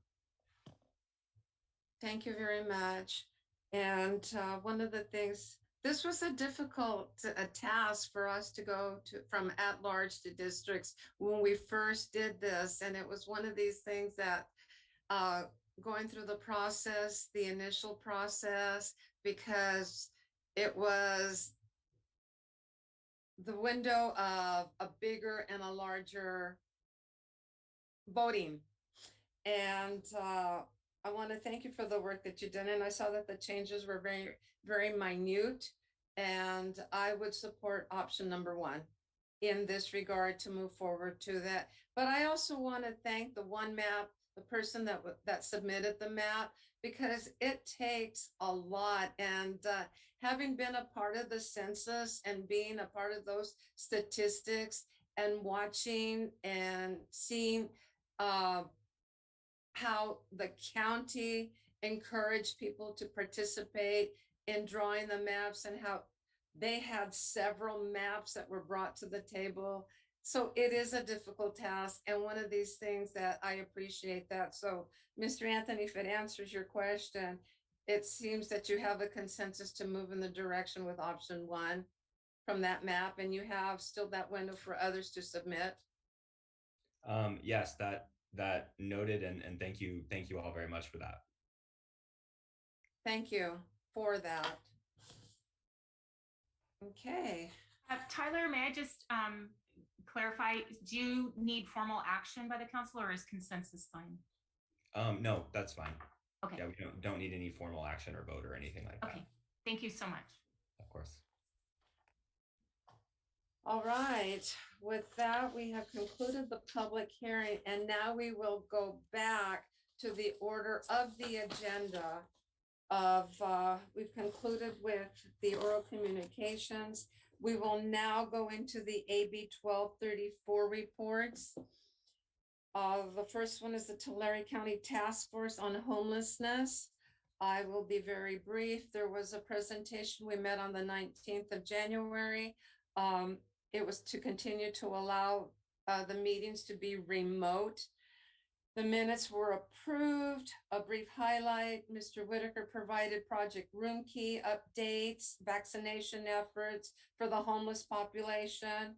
There was a presentation from the Kings Tulare County Homeless Alliance on the upcoming point in time efforts in Porterville, Tulare, Visalia, which I believe have already happened. There was a presentation from an organization with regard to a publication on potential development of media content highlighting efforts addressing the homeless. The presentation was informative. Claudia Calderon was articulate in providing the report for Porterville, again with the emphasis on the navigation and the welcome center. The unduplicated number of clients that have been served to date are 1,931. They continue to serve 65 to 80 people a day with a continued services on Wednesday with the link events every other Wednesday. There was a link meeting that was held, or an event. They were participating in the point in time survey, which already happened, I believe, on the 26th of January. She provided highlights on the permanent local housing allocation and the council distribution to that regard.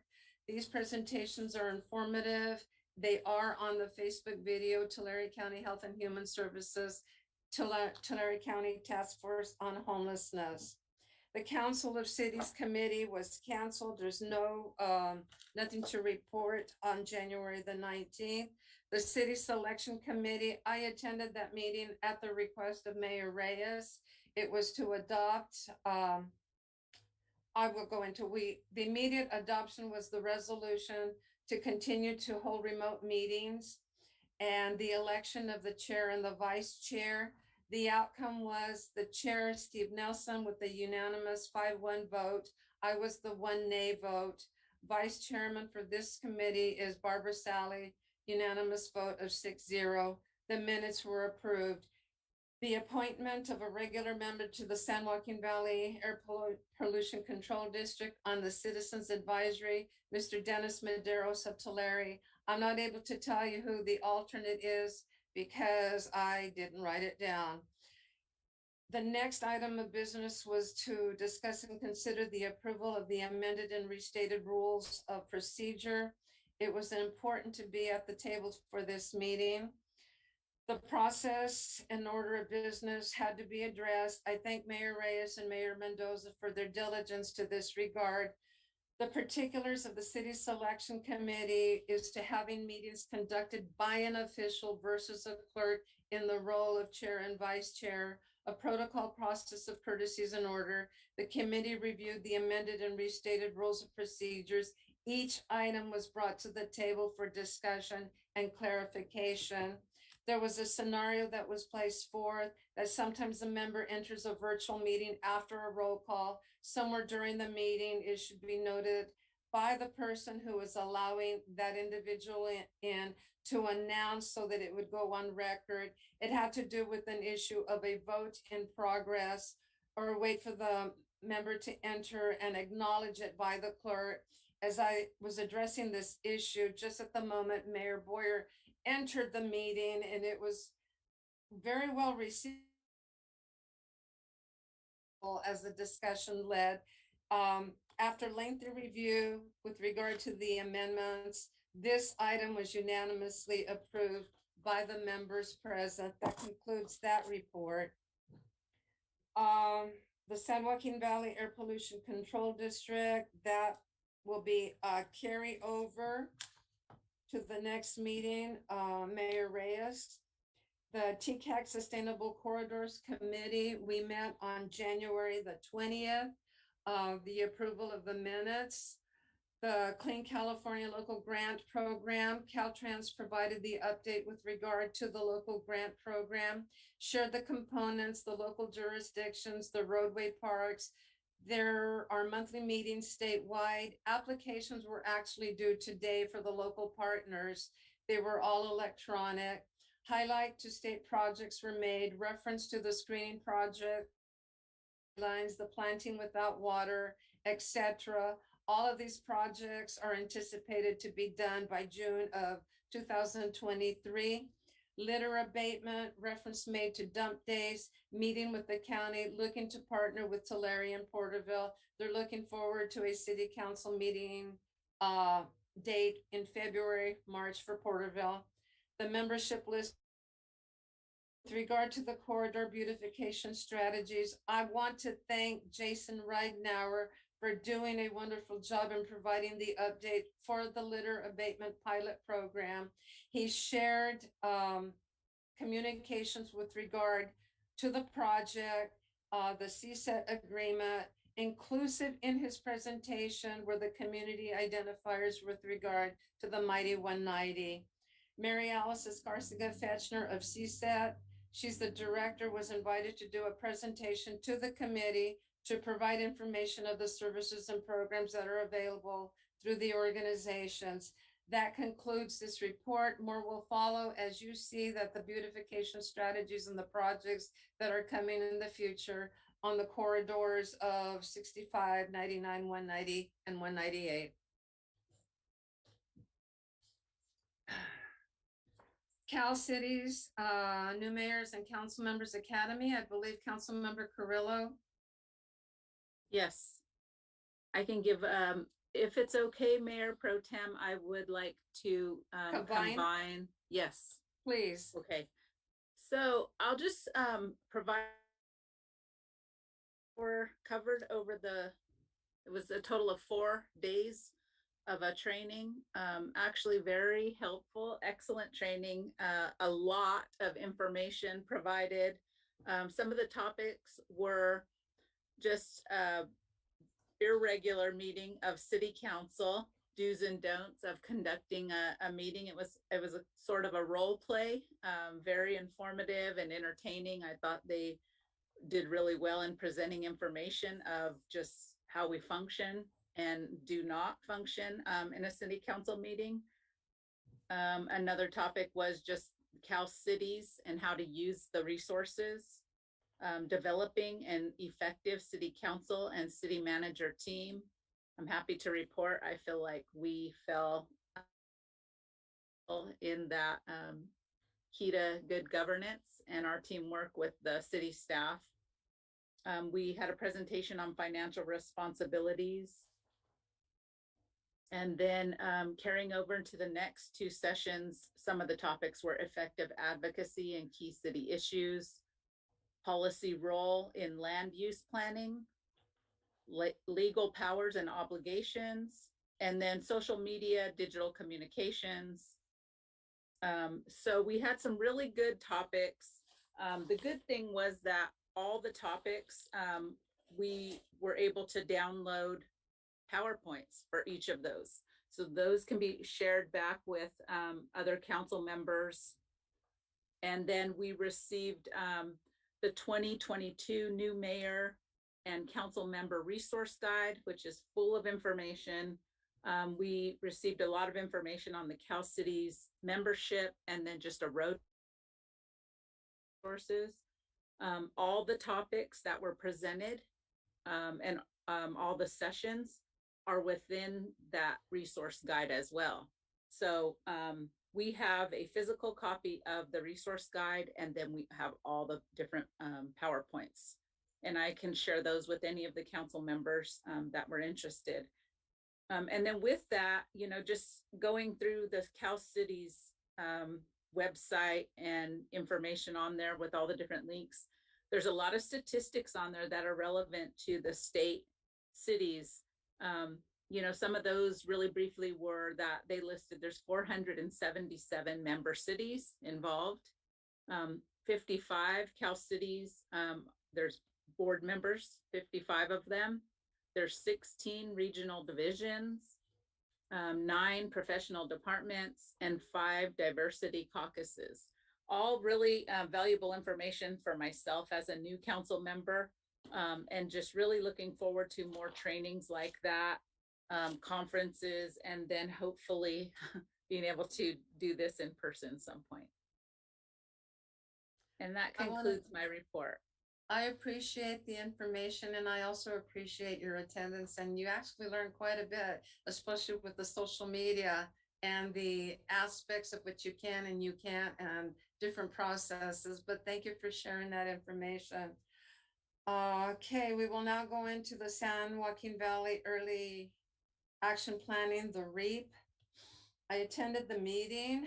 The motion immediately began was to adopt the resolution to continue the teleconference meetings for the period of January the 21st through February the 20th, which was unanimously approved. The minutes, the last time we met was June 25, 2025 were approved. We received an update to the activities of REAP. Housing technical assistance to Valley jurisdictions are now available. Additional Valley-wide work efforts. There is an SJV ADU template development, a guide to recent housing laws and policies affecting local land use planning and housing capacity and urban footprint scenario developments. There are work efforts that continue for comprehensive housing reports. The executive summary was actually presented at this meeting. The final and third REAP funding application was provided to HCD in November. It is still under review. Monthly REAP workshop series are scheduled. If any of you are interested in the series, I am able to send you a link. The San Joaquin Valley Annual Policy Conference is being planned for May 11th through the 13th at Clovis Veterans Memorial, provided they will be able to participate in person. There was an update from State Department of Housing and Community Development. It was just brief update and highlights. There was a comprehensive housing report for the San Joaquin Valley. It was a slide presentation that provided with housing production trends, impediments, and a best practice report. In that, there were stakeholder interviews, developers, building industry representatives, built housing advocates and nonprofit housing representatives.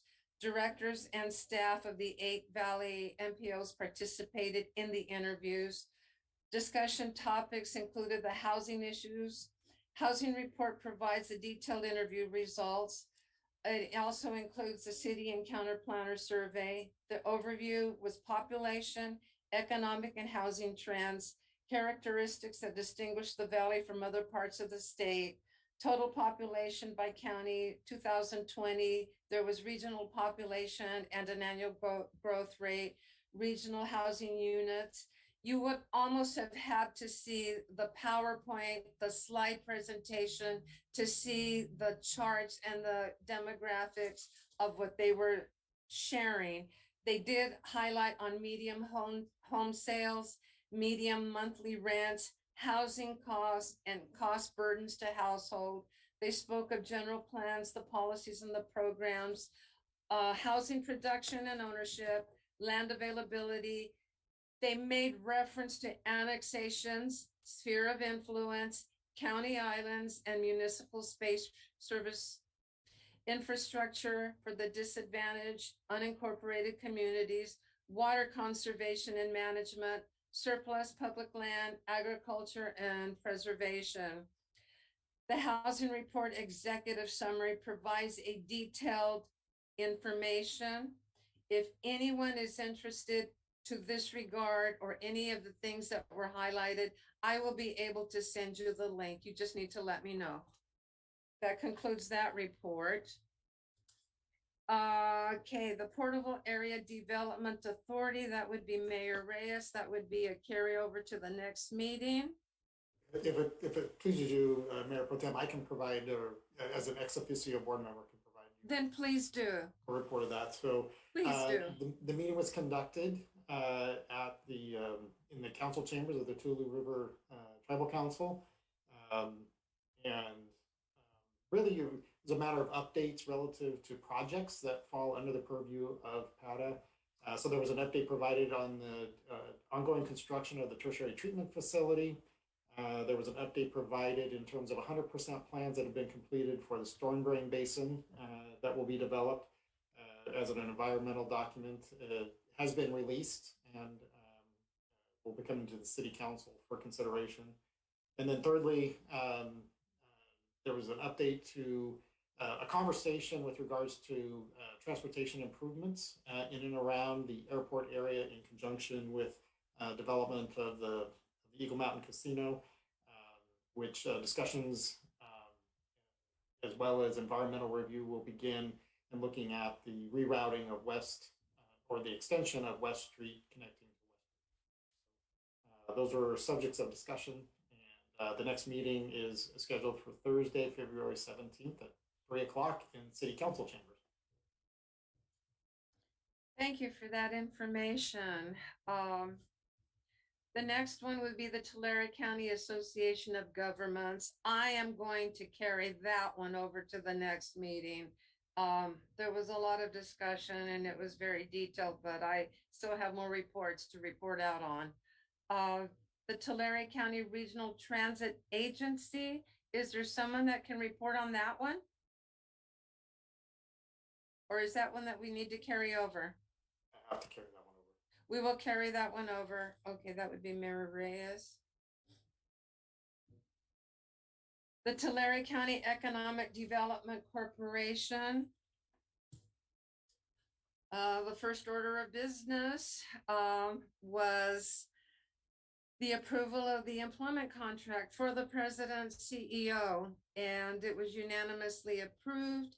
The minutes of December the 15th, the financials through December 31st were detailed and approved. We met on January the 26th. The project and client service updates were provided. They are currently managing 38 active project files. The information is current fiscal through January 2022, broken down and carryover from prior fiscal years. They had 20. The new projects this fiscal year to date are 21, less the closed inactive projects this year are 3. As council remembers that it was important to have representation at the table on this committee, they continue to provide information. There were 3 projects that were reported as most active. One was an agricultural company seeking 2,000 acres of greenfield land to construct a 200 square foot facility for vertical indoor farming. The farms are modular in design, they scale and are optimized for year-round production. This project would use 95% less water than traditional farming, high energy user. It would create 100 new jobs. Tulare County Economic Development proposal was submitted. They are awaiting review. The second was a plastic manufacturing company seeking 1 to 5 acres of brownfield land with an existing 20,000 square foot building to transform plastics into pellets. This project would create about 10 new jobs. This would be the proximity. They want the proximity to an interstate and highway 99 due to truckloads. The proposal was submitted and it's awaiting review. The third one is a research and development company is seeking for 5 acres of land to BTS a pilot plan, research and development processing plant, facility to process cement. This pilot plant would produce 2 to 5 tons a day. The company has a construction budget of $2 million and are backed by funding. This project may create 9 jobs. Tulare County Economic sent an RFI request for information. The highlights that were provided by the CEO, the Economic Development Summit for 2022 is slated for February the 18th. It is right around the corner. They have received 28,000 in sponsorships to date. The title sponsor is Eagle Mountain Casino in the amount of $7,500. They anticipate 200 in attendance. However, it will be set up for in-person with an emphasis on a virtual option that will be made available if all goes well. And again, they are set up to immediately go virtual depending on whatever happens. They made the announcement that they will have a presence at the World Ag Expo. Erica will be attending the International Economic Development Summit in Coachella. She will come back and report to the board. They are also involved with an application Build to Earn Challenge grant. They are assisting in a support role with the Fresno Economic Development A highlight was made with regard to Community Economic Resilience Funds, also known as the ARPA funds, the underserved population. He will be in a meeting with Mr. Adam Peck of Workforce Investment Board to help with the economic development policy. And he would like to see some of that funding come in the direction of the Tulare County Economic Development. And that concludes my report. Our next meeting is February the 23rd. The Casino Relocation Committee, I attended virtually. It was held on January the 27th. Updates that were provided on behalf of the committee were project safety, casino construction progress, their budget, their finance, their relocation, and other matters. I express gratitude to Mr. Sean Benedict in working with the city manager and city staff and bringing forth projects to the table to be proactive regardless of what is brought forth. I put an emphasis on how important it was to continue the relationship with the Tulare County Association of Governments with regard to transportation efforts, roads, and probable project funding. I reiterated that they reached out to Mr. Ted Smalley as the executive director, and I serve as the vice chair to that board. I also made the inquiry. I had received information with regard to Federal Highway Administration, Department of Transportation, 17.8 million for Tribal Technical Assistance Program Center. And I wanted to find out who I needed to send that information to, and I was given the direction. These are weekly meetings. They are held on Thursdays at noon. The dates and the meeting times are subject to change. Our next meeting is scheduled for February the 3rd. That concludes this report. The last on the list is the Leadership Porterville Local Government Day. First of all, I want to state that the mayor and I were invited to present to the leadership class what our duties and what our responsibilities are, in particular, our participation to the committees and the commissions that we serve on, with a highlight also presented for each council member and what they do on their committees that they serve. One of the things after the mayor presented, I was able to share that in the leadership program, though I was never a student, my role years ago to be involved with the leadership when it was first formed was that as of a mentor.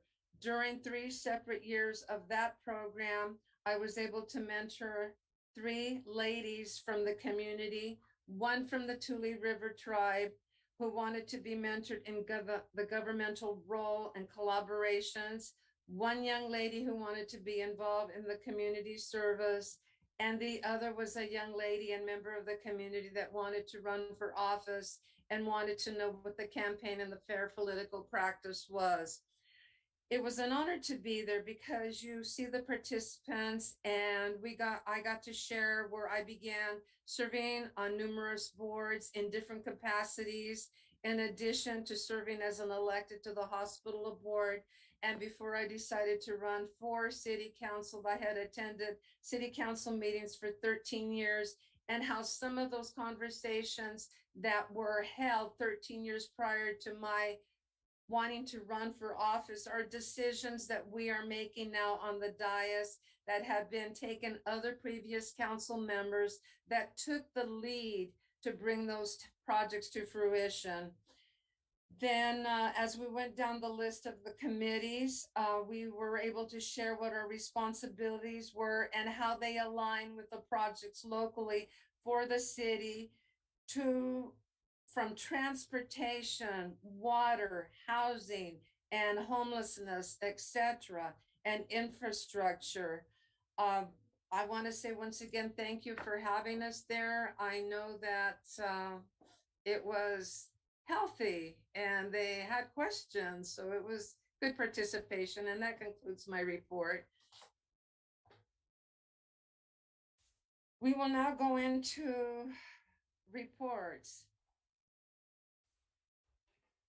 Thank you, Mayor Pro Tem. This is the meeting when you receive your regular quarterly reports, which have been provided. from the different departments with regards to the desired statistics for the prior quarter, October through December of 2021. Happy to answer any questions, provide any further information as requested. Did council members have any questions with the staff informational reports that were presented? I do not. I do not.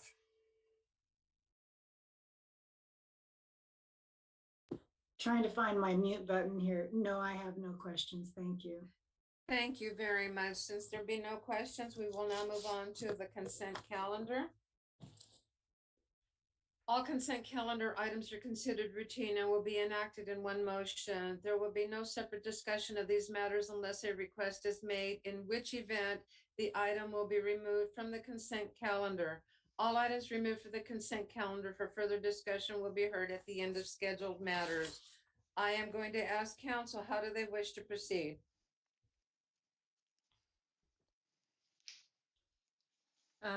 Mayor Pro Tem, I believe, is this the appropriate time, Julia, I wanted to abstain from item 7.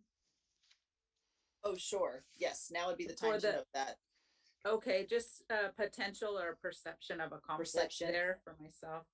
Yeah, just for the record, this was discussed indirectly with me, and although the housing authority, the tribal housing authority, is technically a separate agency for perception issues, Councilmember Carrillo's decided to conflict out on that one, so that abstention will need to be noted.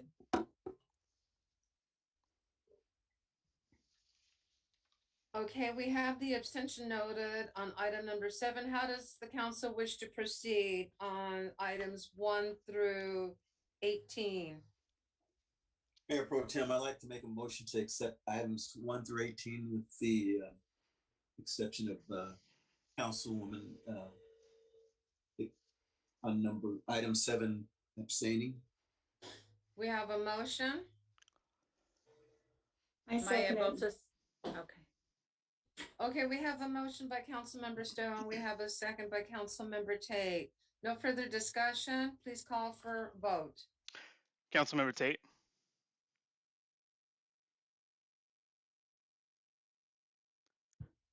Councilmember. I'm sorry. I'm messing around here. Aye. Councilmember Carrillo. Aye. Councilmember Stowe. Aye. Mayor Pro Tem Flores. Aye, and that passes 4-0. Okay, I'm going to ask council, it is 8:22. Would you like to take a 10-minute recess? Since we are close to the time.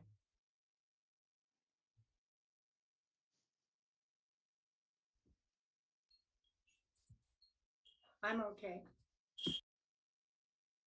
I'm fine, but if someone would like to take the recess, that'd be great. Fine with me also. I'm okay. Then we will continue. Okay, we will now go into scheduled matters. Thank you, Your Honor. We have 3 scheduled matters before the council this evening. The first is consideration of city fireworks ordinance, and Chief Cogburn will provide that stuff.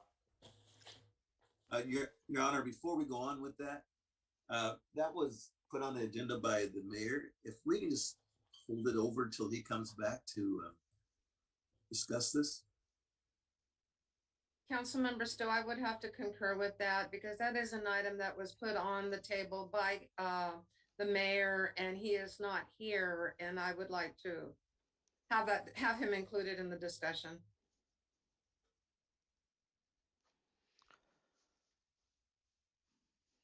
I agree. Councilmember Carrillo? I agree.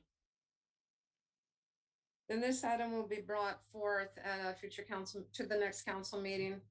Okay. Thank you, Your Honor. Well, thank you. Next item order will be to provide the biannual new Porterville Rescue Mission update, and Mr. Rideout provide. Thank you, Mr. Lawless. Mayor Pro Tem and City Council.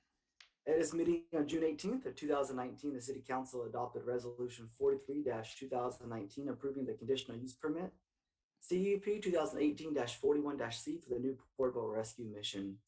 to allow for social services facility located at 30 South A Street. As outlined in the resolution is requirement that staff provide a biannual update to the city council on the status of the project, which is the purpose of this report. Since the last report, the new Port of Christian has had 4 successful inspections. The inspections included inspection of the foundation forms to address the foundation issue in accordance with an engineer's design on October the 19th of 2019, framing and wall insulation for the east restroom on January 7th of 2022, sheetrock inspection on January 18th of 2022, and shower pan inspection on January 24th of 2022. The building division expects that the next inspection will be for a final on the east restroom. The Code Enforcement Division has not issued any notices of violation to the new Porterville Rescue Mission since the last update was provided. Staff is here to ask the City Council to consider the report and provide direction as deemed appropriate. Thank you. Staff's available for questions. Thank you very much. Council members, any comment, any direction? Councilmember Stowe. If I would like to make a motion that we allow them to continue their updating of their facility.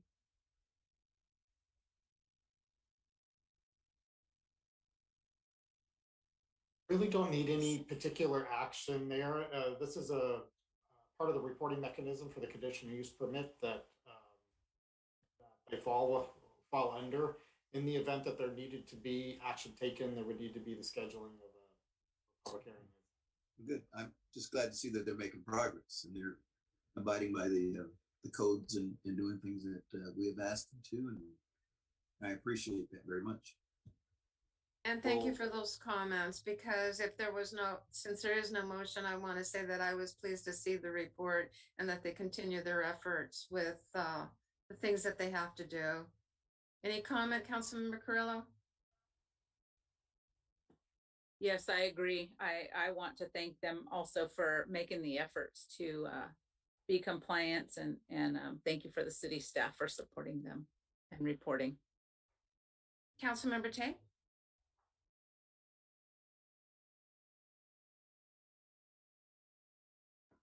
I keep pushing the wrong unmute. I'm sorry. I also appreciate everything that is being done. It's a big task, and for us to continue, it's very beneficial to our citizens and our community. Thank you. Thank you. Thank you. Okay. We will now move on to the next item. Thank you, Your Honor. Your final scheduled matter this evening is the status and review of proclamation of local emergency for COVID-19. As the council is aware, it made its original declaration of local emergency on March 17th, 2020. It last reviewed its local declaration at its last meeting on January 18th, 2022. I'm going to be providing statistics as of today, according to Tulare County's COVID website. So this would be an update of information provided from your meeting from February 18th. January 18th. So since January 18th till today, there's been an increase of 19,194 positive cases in Tulare County for a total number of 94,172. In the 93257 area code, there was an increase of 3,205 in the last 2 weeks for a total of 19,430. Over the last couple of weeks, there's been 53 deaths for a total of 1,240. There was 8,135 recoveries for a total of 78,633.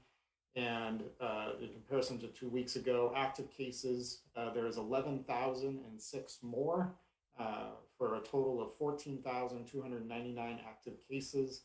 In the 93257 area code, there's been an increase of 1,823 for a total of 3,075.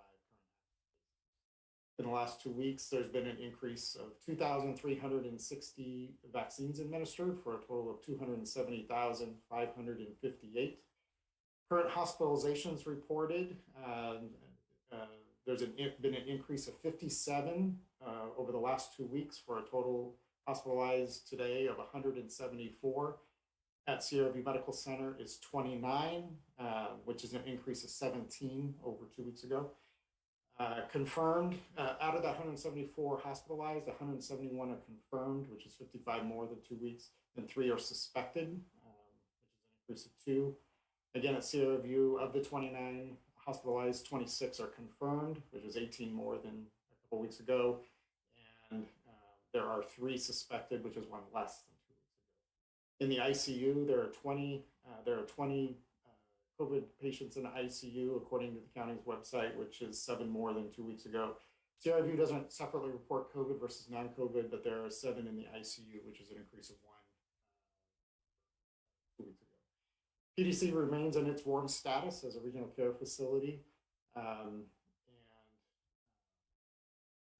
looking at Tulare County being designated as a high transmission county, if you look at the 100 cases per 100,000 over a 7-day average, Tulare County currently, as of January 29th, that's the most recent reporting date for the county, was 194.9 cases, new cases per day, which is an increase of 134.3 cases per day.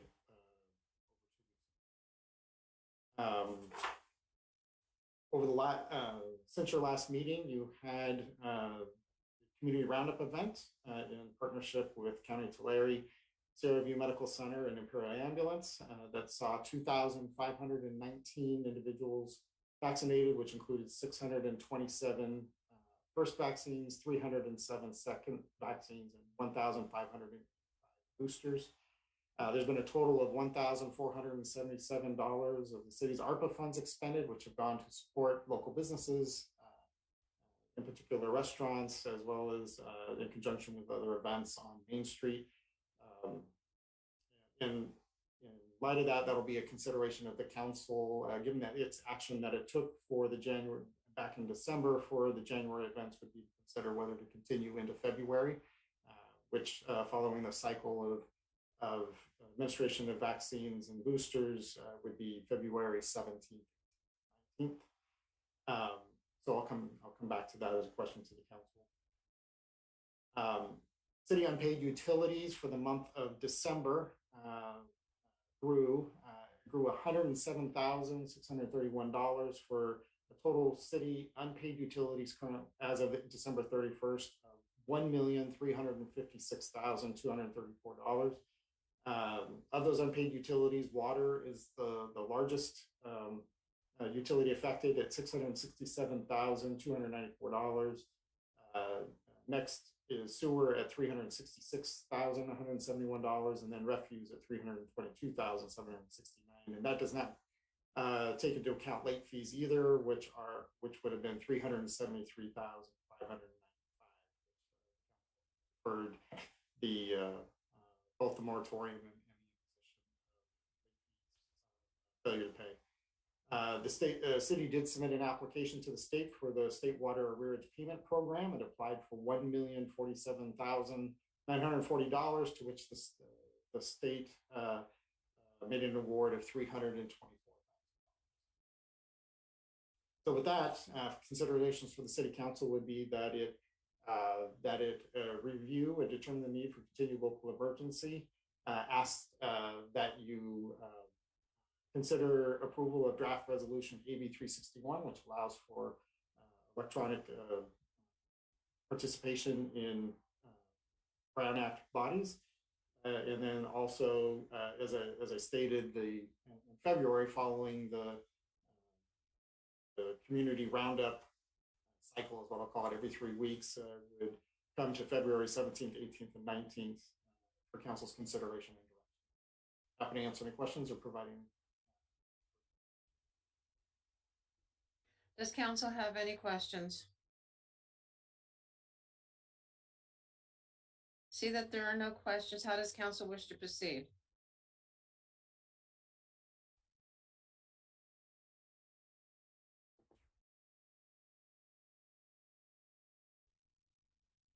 Your Honor, I would like to make a motion to accept the resolution and continue with the vaccinations. Then that has been recommended. I will second. Does that include the electronic participation? Yes, it does. Okay. And I second that. Okay. We have the motion and we have the second. Is there any further discussion, council members? No. The only thing that I would like to clarify is informing the public of why the council needs to continue to go remote if for whatever reason we cannot meet in person.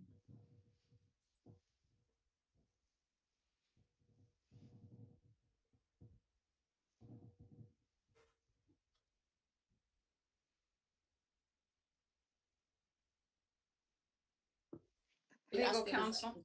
I'm sorry, was that a question, Councilmember Tate? Yes. You Yes, wanted to it make sure was. that the public is informed. Yes, please.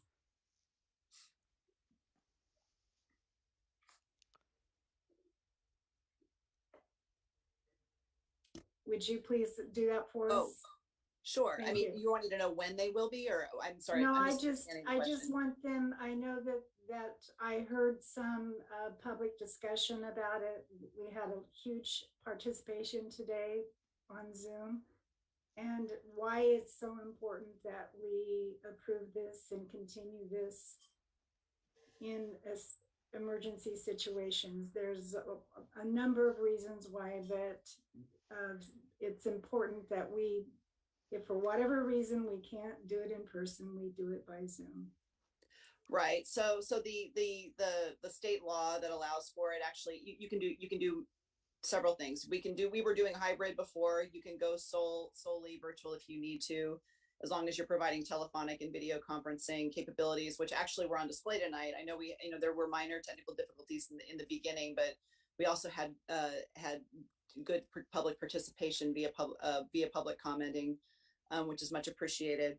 So, and then if we need to, and then, the hope obviously is that we can get back to in-person meetings, and hopefully quite soon, hopefully the surge we will see the trail, California's trailing a little bit, but we will hopefully see that, the drop in the surge, especially with our hospitalization rates and everything else soon, hopefully within a few weeks, and which would be great. And then we can resume a hybrid activity. But if we do not, it will be posted and made clear on the website. And I know that the clerk's office will get the notifications out so that the public is aware of how they can participate, because participation is very important. Thank you, and I agree. And I really am impressed with the participation we had this evening, and hopefully it will continue. And that we can get back to in person. I think all of us feel a little awkward at doing it this way, but this is something that we need to do, or we have to do. And oftentimes we don't really have too many other options. This is the only option. So thank you very much. Okay, we have no further discussion, and there has been a clarification made on the table. We have a motion. We have a second. Call for the vote, please. Councilmember Tate. Aye. Councilmember Carrillo. Aye. Councilmember Stowe. Aye. Mayor Pro Tem Flores. Aye. Passes unanimous 4-0. Thank you so much. We will now move into oral communications. Is there anyone that would like to come in for oral communications?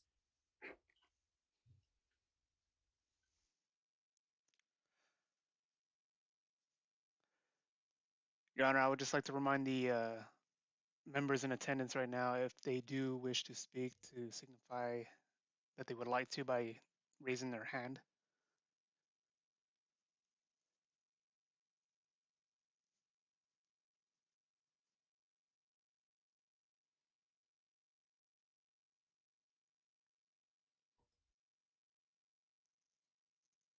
I do not see that we have any participants.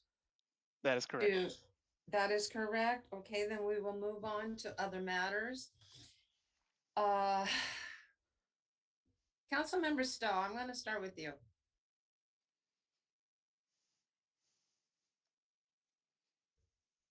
Thank you, Mayor Pro Tem. I want to thank everyone that participated tonight and voiced their opinion. And at the same time, I want to encourage everyone to get vaccinated because I think that's important. I just had a relative that went into the hospital with COVID.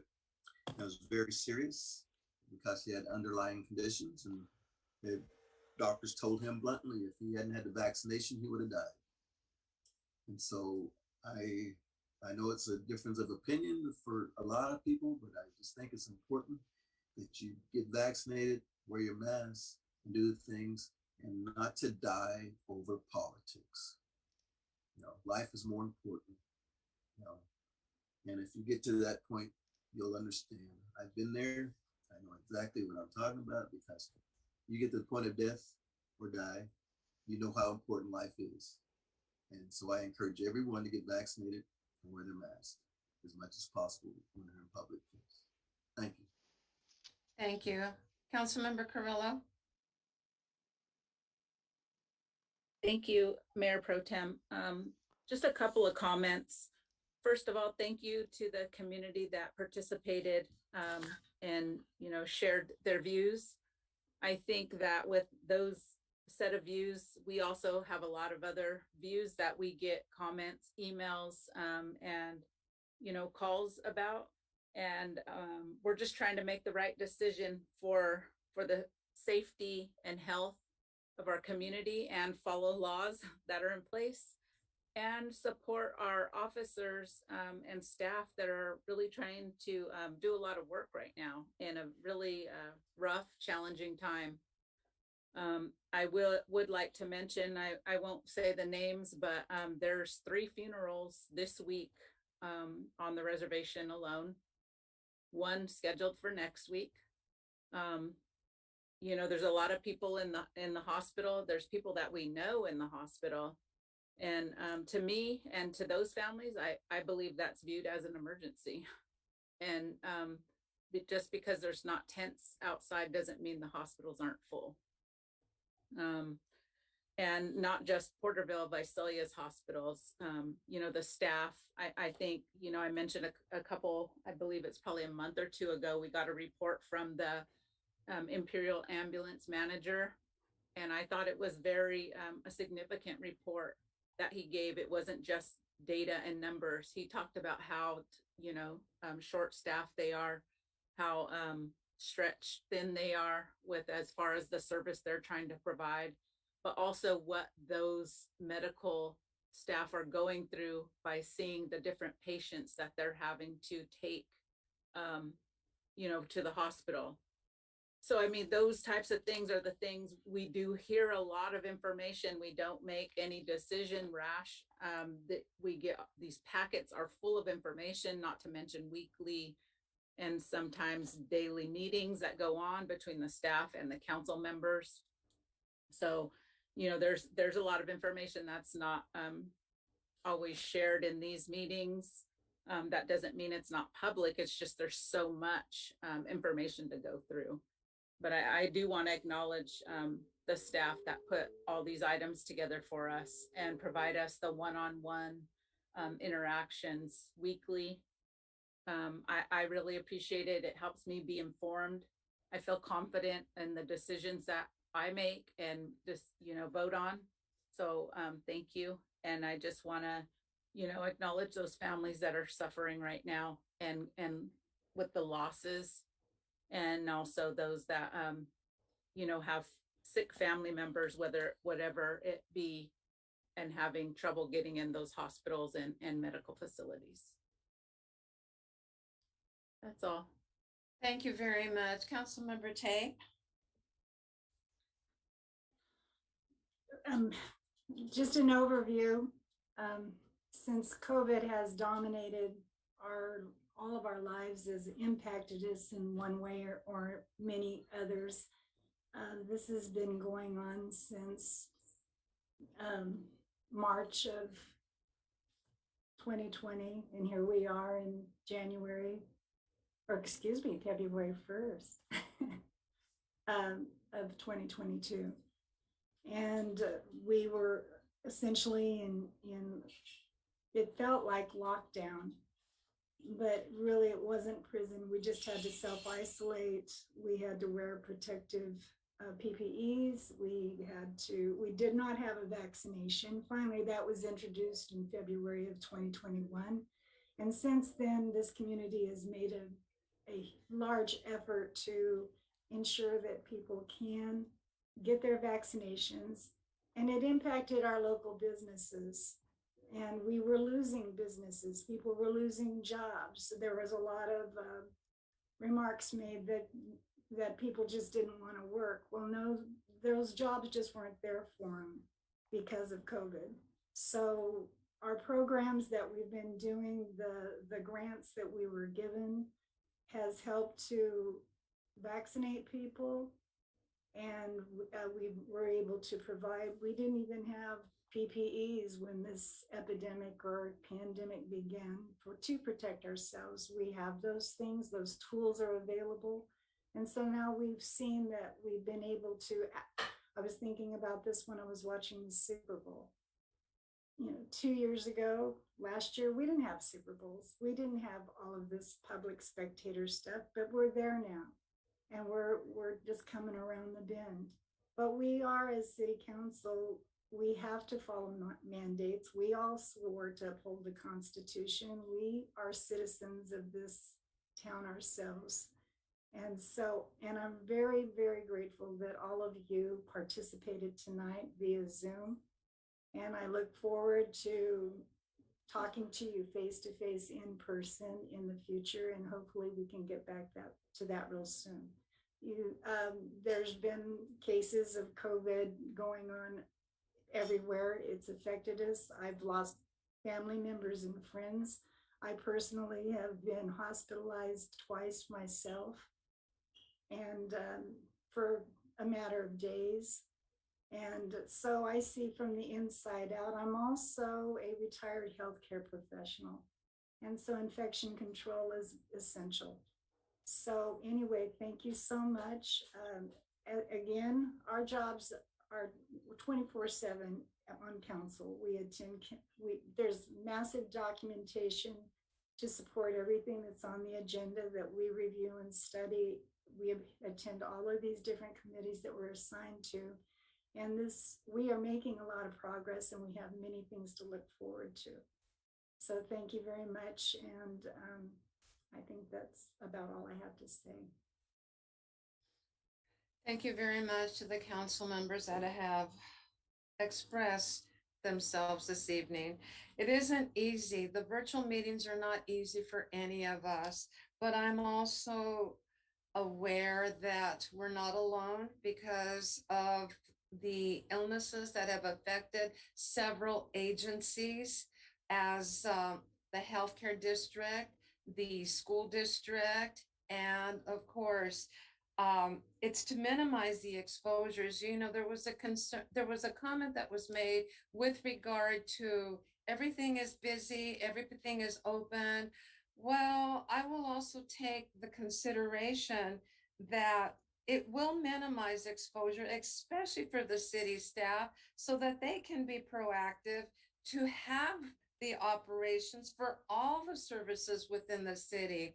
The trash, to be able to come pay your water bill, to be able to have an application. Most of it is online, but there's technicalities. There's passports that are being issued now, where before that was on hold. And when the post office no longer decided to do it, the city picked up on that so that people could continue to apply for that. So it's hard for all of us, the decisions that are made, but I believe that it is affecting several of the agencies when their employees are either ill or that they have been confined. And so it continues. But I just want to say, I want to thank everyone that did provide comment, because it helps us hear. And did we know that we were going to have this meeting virtually? well, we're having it virtually, but it wasn't something that was drawn out of the hat. It's because it was important that participation be had and that we continue to have these meetings. I want to bring something to the table. There is a constituent that called and he had a concern and wanted to know if there was a way he could bring and address something to the table for the full council. And he would like for the council members to look at an ordinance with regard to lease requirements on a situation at the ballpark. However, he was wanting to see if there was something that we could do to amend it. What I would do is, right now, I would like to just do the process for consideration and put it on an agenda so that it can be brought to the table. And he had a leash requirement. It says it's 6 feet. He was wanting to know if it could be looked at so it could be extended to a few more feet. When he brought it to my attention, I looked back in 2015 when it was last presented to city council and it was not addressed. It was other things that did get addressed, but I believe it's because this young man said that code enforcement had gone out there and he just wanted to see if he could have a longer leash requirement. So with that being said, I'm going to turn it over to city manager. Thank you, Your Honor, and just like to say thank you to the city council for their questions, for their desire for information, and thank you to the Mayor Pro Tem for leading the meeting this evening. And we'll need to reconvene back into closed session. Yes, we will go into closed session now. It is 8:51 and we will go into closed session. And I'll just note too, I don't expect there'll be any reportable action taken. Okay, thank you. And as we go into closed session, council, 10 minutes, okay? So that you can regroup. Appreciate it. Okay, we'll sign off and we'll go into the closed session link. Thank you.